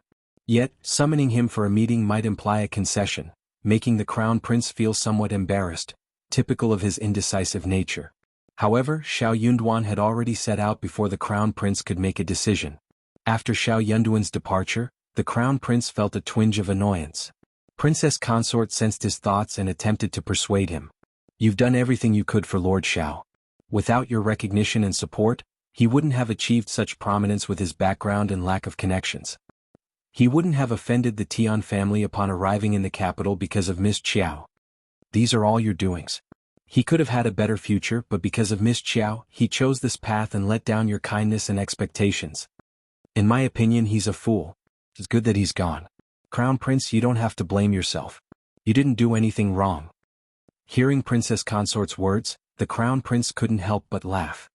He burst into laughter and said, "I was feeling uneasy, but after hearing what you said, I feel much better. You are indeed my good wife." Princess Consort smiled shyly. "It is my duty. It is my good fortune to have such a good wife like Princess Consort. As for Officer Shao, well, let's not dwell on it. Is Mr. Xie still at your home?"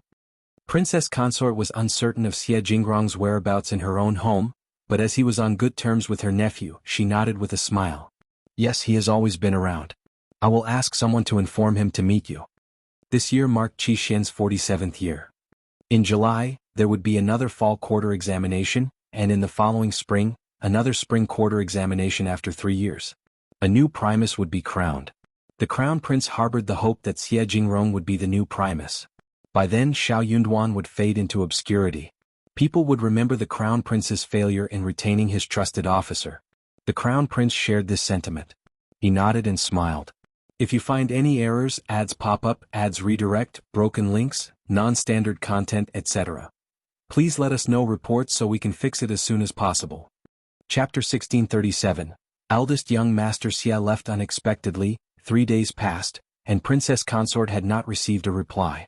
Growing increasingly anxious, Princess Consort personally sent Auntie Fu to inquire. Feeling the urgency of the matter, she couldn't afford any further delay.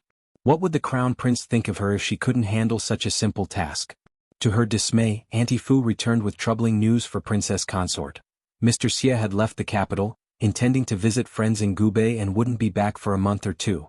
It was also possible that he might not return to the capital anytime soon, depending on his mood.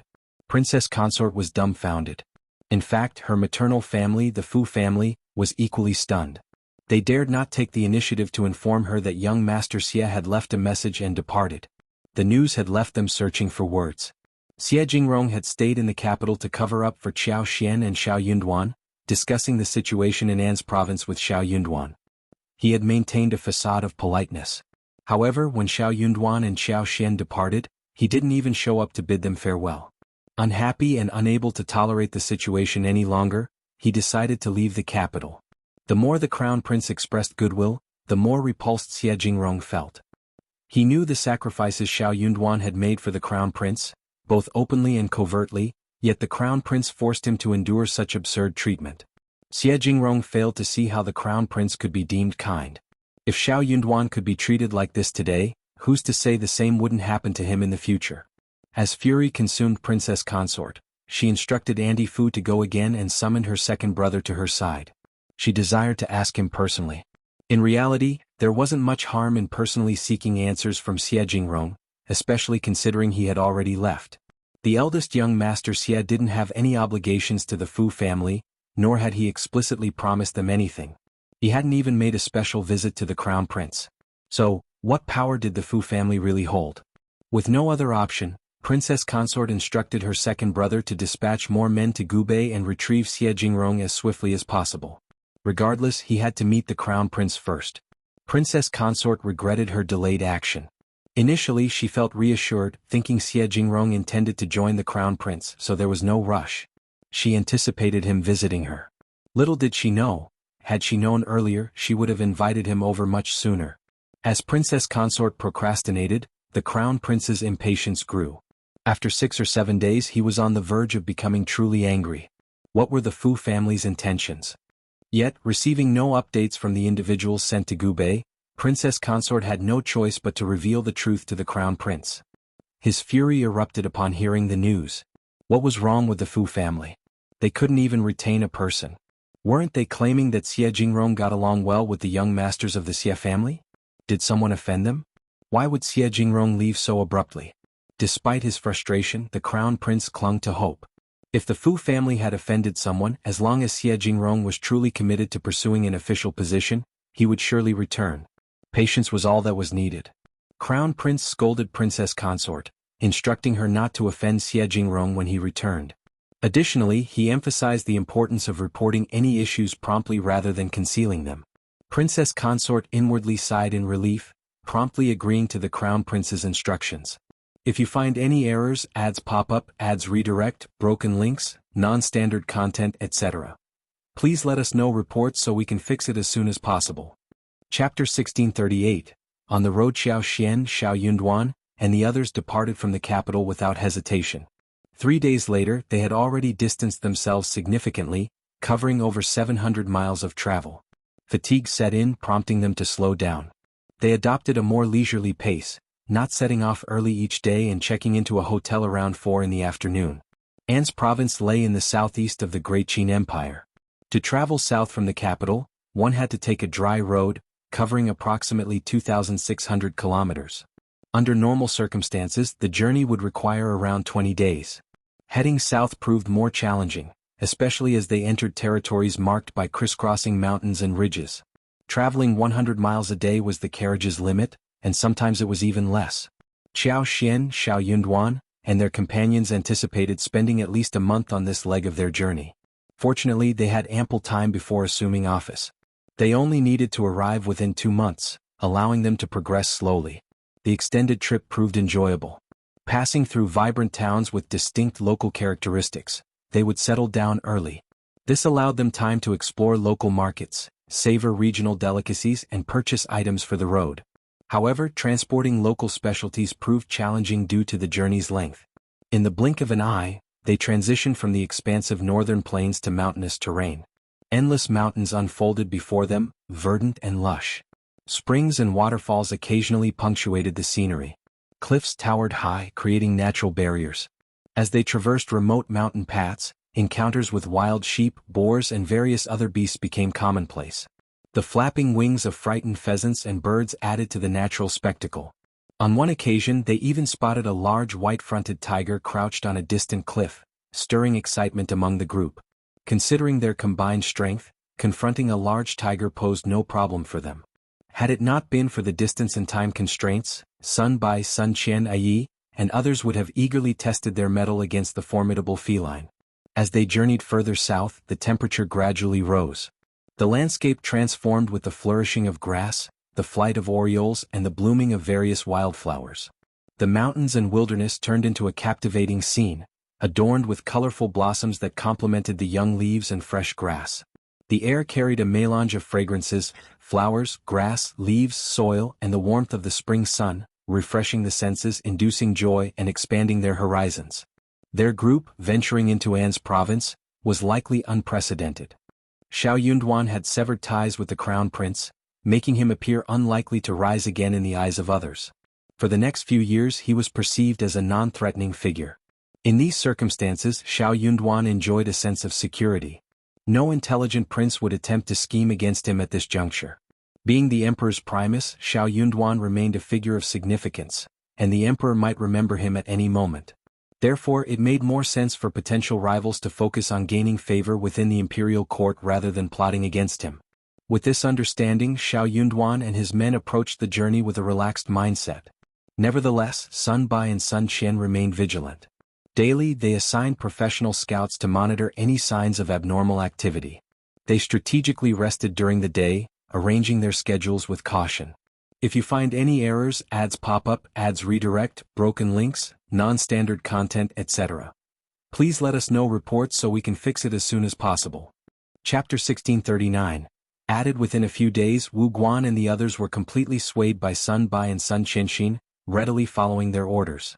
During their journey, as they passed through bustling towns, the group visited brokers to scout for potential talents. Xiao Xian and Shao Yunduan had limited personnel at their disposal, and Song's experience, along with Qin Yan's versatility, were insufficient. By the halfway point of their trip, they had essentially acquired everything they needed. 4 new girls named Kaihua, Kaiyue, Kaiming and Kaiyun, aged between 12 and 14, joined the group. Lichuan and Lixia took charge of looking after them. Upon reaching their destination, Liqiu and Lixia would serve as Xiao Xian's attendants, managing internal and external affairs, while the 4 girls handled miscellaneous tasks. Mian Mian, having worked as a street vendor from a young age, proved to be intelligent and adept at quick-witted tasks. Xiao Xian, impressed with her capabilities, decided to mentor her.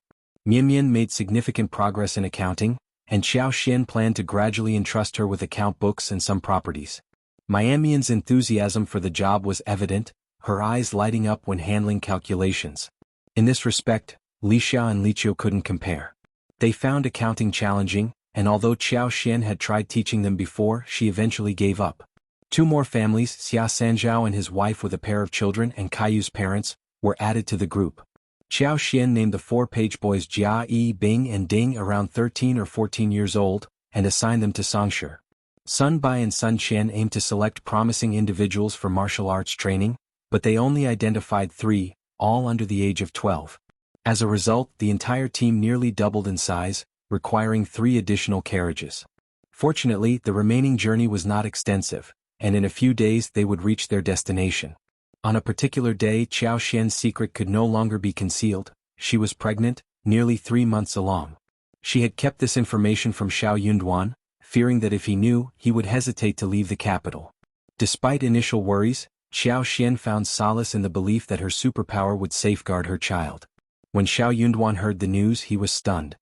His immediate concern was for Xiao Xian's well-being, anxiously holding her hands and attentively inquiring about her health, fatigue and cravings.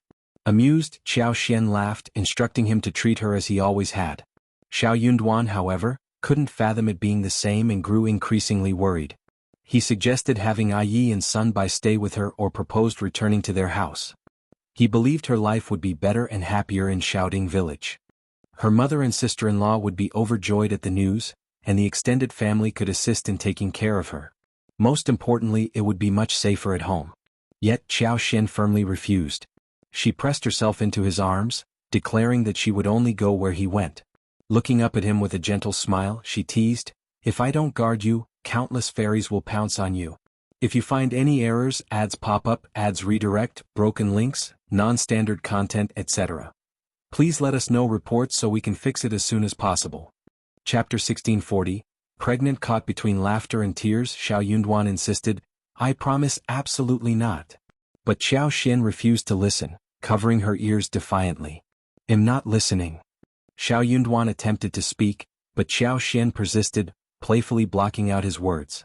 After a brief standoff, Xiao Yunduan decided to revisit the topic. "Why didn't you tell me that you're pregnant? If I hadn't sensed something was amiss, how long were you planning to keep it from me?" Feeling a pang of guilt, Xiao Xian rolled her eyes and snuggled against his chest. "I found out myself not long ago because I was on the road." "On the road?" Xiao Yunduan found the explanation odd but initially didn't dwell on it. However, upon reflection, he berated himself for being foolish. Although her appearance hadn't changed, her actions and eating habits had become more cautious. He recalled her constant claims of tiredness and reluctance to be touched since leaving the capital. At the time, he attributed it to concerns about Anne's province. Now he realized it was more than that. He chided himself for not paying closer attention and waiting until today to notice. Unconvinced by Xiao Xian's explanation, Xiao Yunduan couldn't bring himself to believe it. Feeling a hint of panic, Xiao Xian changed her story. "I found out a few days ago, but I was afraid you would keep me here, so I kept it a secret. I've been trying to find the right time to tell you, but I haven't found the opportunity. Anyway, you know now." "Look, I'm fine." Xiao Yunduan struggled to control his anger. "You're right. Luckily nothing happened, otherwise." He couldn't even bear to think about the potential consequences. The mere thought made his heart tremble and cold sweat broke out on his back. This was their first child. Xiao Xian, sensing his distress, subconsciously tightened her arms around herself. She gently caressed his long fingers and spoke softly, "This is our first child and I know what I'm doing. I will protect him well. Look, he's fine, right? Please don't blame me." Xiao Yunduan sighed helplessly. "I'm not blaming you. Do you really not want to go home?" "No." Unable to force her, Xiao Yunduan conceded, "Okay." The plan had to change. The safety of Xiao Xian and the child became the top priority. Xiao Xian, relieved that Xiao Yunduan didn't force her to leave, began to comfort him. "Husband, consider this. I'm pregnant and you need to take care of me. People will be negligent, not keeping a close eye on us and not taking us seriously. We can set up the trap slowly, catching them off guard. Isn't that good?" She gently stroked her yet to swell abdomen, a smile playing on her lips. This child came at the right time. What a good child. As soon as she came, she numbed the enemy for her parents. Caught between laughter and tears, Xiao Yunduan threw her a look. "My wife is right, what a good child." Xiao Xian smiled proudly and Xiao Yunduan, filled with tenderness and happiness, moved closer to her. Rubbing his face against hers, he smiled brightly. "Wife, we are going to have a baby.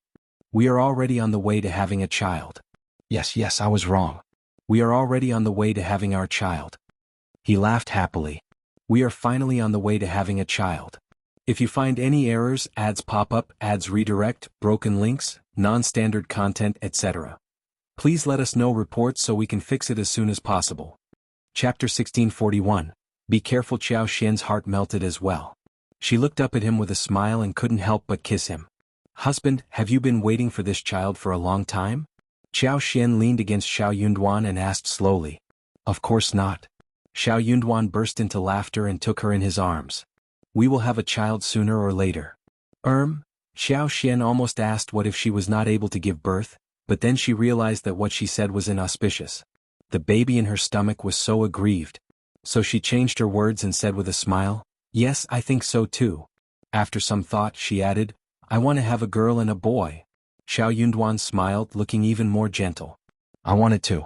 Let's work hard." Xiao Xian burst into laughter and blushed. Still concerned, Xiao Yunduan asked someone to get a doctor to check on her. The news of Xiao Xian's pregnancy was also announced. Everyone was happy for them and congratulated them endlessly. Xiao Yunduan looked very happy and full of smiles. He asked Lixia and Liqiu to cook the eggs and distribute them to everyone. He also gave out numerous red packets, making everyone very happy. After the doctor carefully examined her, he also congratulated her with a smile, indicating that the child in Madame Xiao's stomach was very healthy. Both mother and child were in excellent condition. Xiao Yunduan, still in disbelief, asked for more details and then requested Xianxia to bring another doctor. He only felt at ease when the two doctors confirmed the same result. Caught between laughter and tears, Xiao Xian said to him with a smile after the second doctor left, "Are you relieved now?" Xiao Yunduan looked at her with a smile. How could he be assured? They still had to travel. Although the doctor said that as long as she walked slowly, took care of herself on the way, paid attention to rest and checked regularly, she should be fine. In this situation, she didn't even need to take pregnancy-stabilizing medicine. However, this was his wife and son after all. No matter how well the doctor spoke, he couldn't remain calm when he thought of the journey. As for what his unreliable wife said about just like before, that was even more impossible. Other officials' wives were pregnant. Who didn't serve them well? Who was like his wife? She was actually still traveling. Just thinking about it made his heart ache. It was really too unfair to her. Thinking of this, Xiao Yunduan took care of her carefully. From this day onwards, the group's speed clearly slowed down. They had initially covered a day's journey, but now it took 2 days. For those with better road conditions, the originally 2-day journey now took 3 days. No one had any objections. They felt that this was how it should be. Pregnant women were delicate to begin with. If anything happened, wouldn't she regret it? Xiao Xian thought that even if she went according to the speed, she would only be 7 or 8 days slower than before, so she could enjoy the special treatment. There were also advantages to walking slowly. The scenery was along the way. This was the best season of the year. Every day there would be different beautiful scenery to admire. In the middle of March they finally arrived in An's province. When they were still 2 days away from An's province, everyone stopped to rest and planned to enter the city in batches. Xiao Yunduan and Xiao Xian brought Xianxia, Lixia, Yi, Sun Bai, Sun Qian, Miss Song, Xiao Er and Lu Fu. Half of the servants were bought, and Wu Guan and the rest were counted as another group. If you find any errors, ads pop up, ads redirect, broken links, non-standard content, etc., please let us know reports so we can fix it as soon as possible. Chapter 1642. Entering the city. After Wu Guan and the others entered the city, they found an inn to stay in before contacting each other. On March 11th, Xiao Yunduan arrived at An's city in the afternoon with his wife and his men. From afar, they could see the gray city wall that was neither tall nor short. The surroundings were filled with undulating mountains and forests. In late spring, the trees and grass were lush, making it look even deeper. Amidst the surrounding mountains, such a gray city looked even more lonely, desolate, and bleak. It was unknown if it was because of their preconceived notions, but when everyone looked at the city wall, the yellow soil, and the bumpy official road, they subconsciously felt desolate and sinister. Even though the sun was shining brightly, it still made people subconsciously nervous. After all, this was a bandit's nest. An's prefecture city was very large, but the population didn't seem to be high. There were only a few pedestrians and horses on the official road that entered and exited the city gate, making it look very deserted. In such a cold environment, Xiao Xian, Xiao Yunduan, and the other 6 carriages were very conspicuous. Anyone who passed by them could not help but size them up curiously. When the convoy finally arrived at the city gate, a few soldiers guarding the city also looked over. Just as their carriage was about to enter the city, a few soldiers moved. Stop. They came forward with rusty spears and surrounded the most luxurious wagon that Xiao Xian and Xiao Yunduan were in. Everyone in the carriage, get down. Xiao Yunduan had no intention of concealing his identity and visiting incognito. Catching the culprits red-handed required boldness and a show of authority, which would be compromised if he hid his identity. Lixia lifted the curtain and Xiao Yunduan, with an air of authority, opened a fraction of a tail and rushed towards the soldiers. I am the new prefect. 2 men, lead the way to the government office. The soldiers widened their eyes, dumbfounded. Sun Bai, who was driving the carriage, flicked his wrist, and his black whip drew a sharp arc in the air. He shouted in a low voice, "How dare you? Why aren't you bowing to the Lord Prefect?" Although these soldiers couldn't read, they were familiar with official seals and the decorum surrounding them. No one would be so audacious as to make such a jest in broad daylight.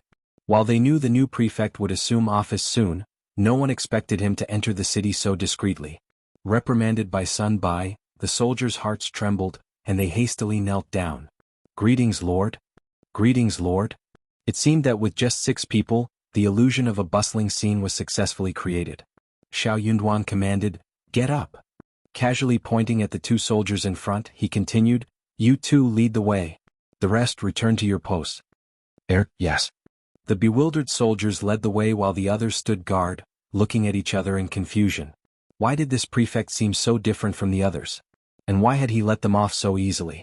Hey, what are we waiting for? Hurry up and report it. Oh yes. If you find any errors, ads pop up, ads redirect, broken links, non-standard content, etc.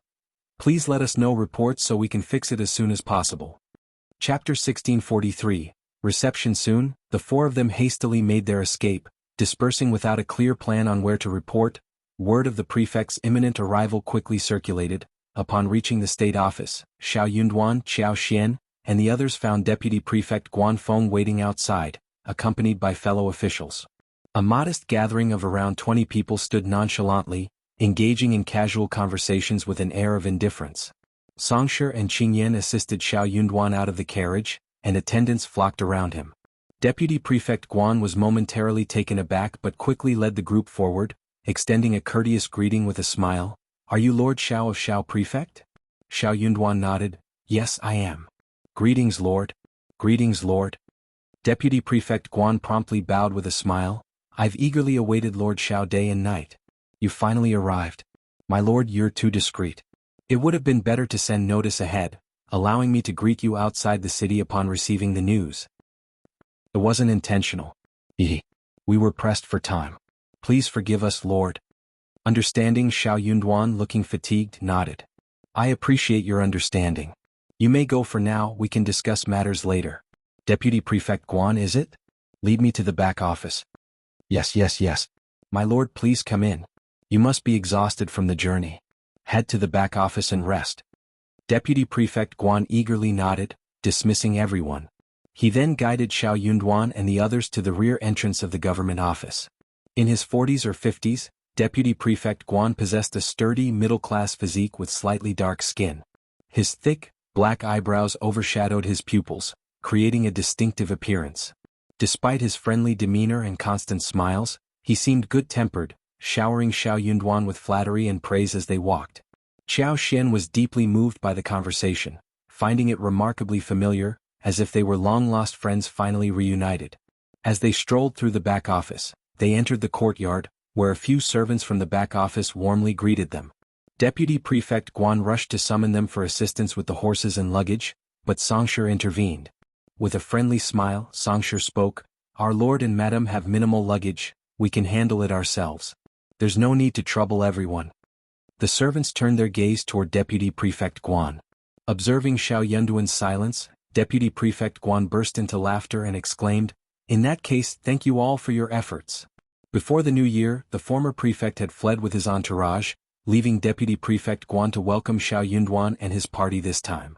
While not small, the prefect's back office was divided into the east and west yards, with Xiao Yunduan and his companions settling in the east yard. Besides the 2 courtyards, there was also a spacious garden spanning about 3 to 4 mu. The garden featured pavilions, flowers, wood structures, flowing water, and a rockery. Due to the humid climate and abundant forests, the vegetation in the garden thrived, boasting flourishing flowers and trees. The east courtyard comprised 3 smaller courtyards, totaling more than 30 houses, along with facilities such as a kitchen, storeroom, and stable. Although the east courtyard had been tidied up, the furniture was incomplete and curtains were lacking. The servants' kitchen was well organized, but the master's kitchen stood empty. If you find any errors, ads pop up, ads redirect, broken links, non-standard content, etc. Please let us know reports so we can fix it as soon as possible. Chapter 1644. Pridely Xia and Liqiu assisted Xiao Xian as they helped him out of the wagon. This was the scene that greeted them upon entering the yard and the main house. Deputy Prefect Guan wore an apologetic expression. "I'm truly sorry, Lord Shao." The former prefect took all the furniture with him or sold it when he departed. He had personally purchased those items. "Shall I arrange for someone to buy replacements from the shop?" "No need. It's a minor matter, I'll handle it myself." "Ah, that's good. Lord, I'm sure you have excellent taste." Choosing things personally will ensure they suit your preferences. I'll have someone take your guys to the market later. Xiao Yunduan responded non-committally, Deputy Prefect Guan, I appreciate your efforts today. Once everything is settled, I'll host a banquet to express my gratitude to all of you. In the days ahead, I'll rely on Deputy Prefect Guan for various matters. I hope you won't find me too bothersome. No, Lord, you jest. Deputy Prefect Guan beamed, waving his hands. I've always been at your service. I'll follow your orders. If there's anything you need me to do, just say the word. I'll gladly share your burdens by providing all the information I possess. I wouldn't dare trouble you with unnecessary expenses. Once we're settled, I'll host a banquet for you, ha. With a smile, Xiao Yunduan exchanged a few more pleasantries before Deputy Prefect Guan took his leave. However, just as Deputy Prefect Guan was about to depart, Xiao Xian suddenly addressed him with a hint of pride. Deputy Prefect Guan, isn't it? When is Mrs. Guan planning to pay her respects? If it's too late, tell her not to come today, she can return tomorrow. I'm tired and would like to rest early. Deputy Prefect Guan was taken aback, quickly putting on a smile and offering profuse apologies. Yes. She is not feeling well today, so she didn't make an appearance. Please forgive me, Madam Shao. Tomorrow, when she feels better, I'll definitely ask her to come over to pay the respects. Xiao Xian remained unyielding, scoffing, not feeling well? What a coincidence. She stopped just short of accusing her of feigning illness. Even though Deputy Prefect Guan possessed a smooth tongue and eloquence, Xiao Xian's words caught him off guard. In his view, maintaining mutual respect and harmony was essential. Everyone should be in good spirits. Encountering someone who didn't show any courtesy was genuinely. Nevertheless, Deputy Prefect Guan, resembling a benevolent Buddha, recovered swiftly from his momentary surprise, and his face soon lit up with smiles once again. His smile exuded warmth. Haha, Madam Shao, you do have a knack for humor? My wife has always been delicate. Just a few days ago, she was mentioning you and eagerly anticipating your arrival. Xiao Xian's expression softened slightly. She shot him a glance and said nothing more. After exchanging a few more pleasantries, Deputy Prefect Guan truly took his leave. Xianxia dismissed the 2 men and 2 maidservants who had been serving in the courtyard. Closing the courtyard door, everyone set to work, carrying luggage and dividing tasks. Inside the main room, an arhat bed, an 8-seat table, chairs flanking each side of the table, a long table, and an immovable ancient shelf partition were the only furnishings. Taking charge, Xiao Yunduan directed Lixia, Liqiu, and the others to prepare the arhat bed. He assisted Xiao Xian in sitting down, saying, Wife, take a rest. Lixia, head to the kitchen and boil some hot water. Retrieve the box of snacks and place it on the table so we can satisfy our hunger. If you find any errors, ads pop up, ads redirect, broken links, non-standard content, etc. Please let us know reports so we can fix it as soon as possible. Chapter 1645. Harmony on surface. Xiao Xian's hunger was unmistakably apparent, and she couldn't bear the pangs any longer. She smiled and asserted, I'm not that delicate. Xiao Yunduan remarked, You're not squeamish, you're pregnant. This prompted another laugh from Xiao Xian. Glancing at him, she inquired, Husband, what's your impression of Deputy Prefect Guan? Recalling Xie Jingrong's insights, Xiao Yunduan replied, As Brother Xie mentioned, Deputy Prefect Guan is quite diplomatic. Though exceedingly amiable, such individuals often prove challenging to befriend. After all, some could effortlessly wear a smile in public but backstab without a second thought. Some executed the act with a cool detachment, without a hint of hesitation. Before arriving in An's province, both Xiao Yunduan and Xiao Xian had heard that Deputy Prefect Guan belonged to the latter category. Despite the changing prefects in An's, Deputy Prefect Guan had maintained his position for a decade. Surviving contentedly in such an environment required a shrewd and resilient character. Throwing a glance at Xiao Xian, Xiao Yunduan sighed, Why did you provoke him just now? Xiao Xian smiled, proudly straightening her back. I'm the prefect's wife, a local tyrant. Why can't I be a bit assertive? Being overly kind isn't necessary here. Initiating a confrontation, putting someone in their place, or establishing dominance provides an advantageous position. Let them understand that I'm not someone to be trifled with. It will help them exercise restraint. Didn't we agree on this? Xiao Yunduan sighed with a helpless smile. While they had discussed such strategies before, he hadn't anticipated Xiao Xian's pregnancy. Now aware of her condition, he preferred avoiding unnecessary risks. His current priority was to lead a stable and conservative life until after she gave birth. However, he hadn't found the time to discuss this with her during the journey. Initially, she had intended to settle in quietly. Little did he expect her to deliberately stir trouble and embarrass others the moment they arrived. Facing her question now, Xiao Yunduan refrained from blaming her for her impulsiveness and instead commended her, saying, "My wife has an excellent memory, I haven't thought of it yet." Xiao Xian felt a surge of pride. Xiao Yunduan spoke gently, "Regardless, you are carrying a life inside you now. Always prioritize your well-being and that of our child and mother. We can address everything else later, but your safety is paramount." Xiao Xian's heart warmed, and she gazed down at her belly with a smile. "Don't worry, I'll protect him." Her concern for her child surpassed everything else. Without the protection of her superpower, she might not have acted so impulsively. Although the superpower's energy had halved, Xiao Xian felt reassured, sensing that the other half was safeguarding the baby in her womb. Li Xia poured hot water and arranged snacks on the table. Xiao Yunduan tasted the tea, offering it to Xiao Xian. Thirsty and hungry, Xiao Xian ceased talking, focusing on drinking water and eating. After a while, Xianxia entered and provided a detailed report. The courtyard was now empty, and numerous items needed purchasing. He presented a lengthy list for the two masters to review. Xiao Xian and Xiao Yunduan were indifferent to whether the former prefect had sold off the furniture or if Deputy Prefect Guan intended to make things difficult for them. Money was not a concern for them. If you find any errors, ads pop up, ads redirect, broken links, non-standard content, etc., please let us know reports so we can fix it as soon as possible.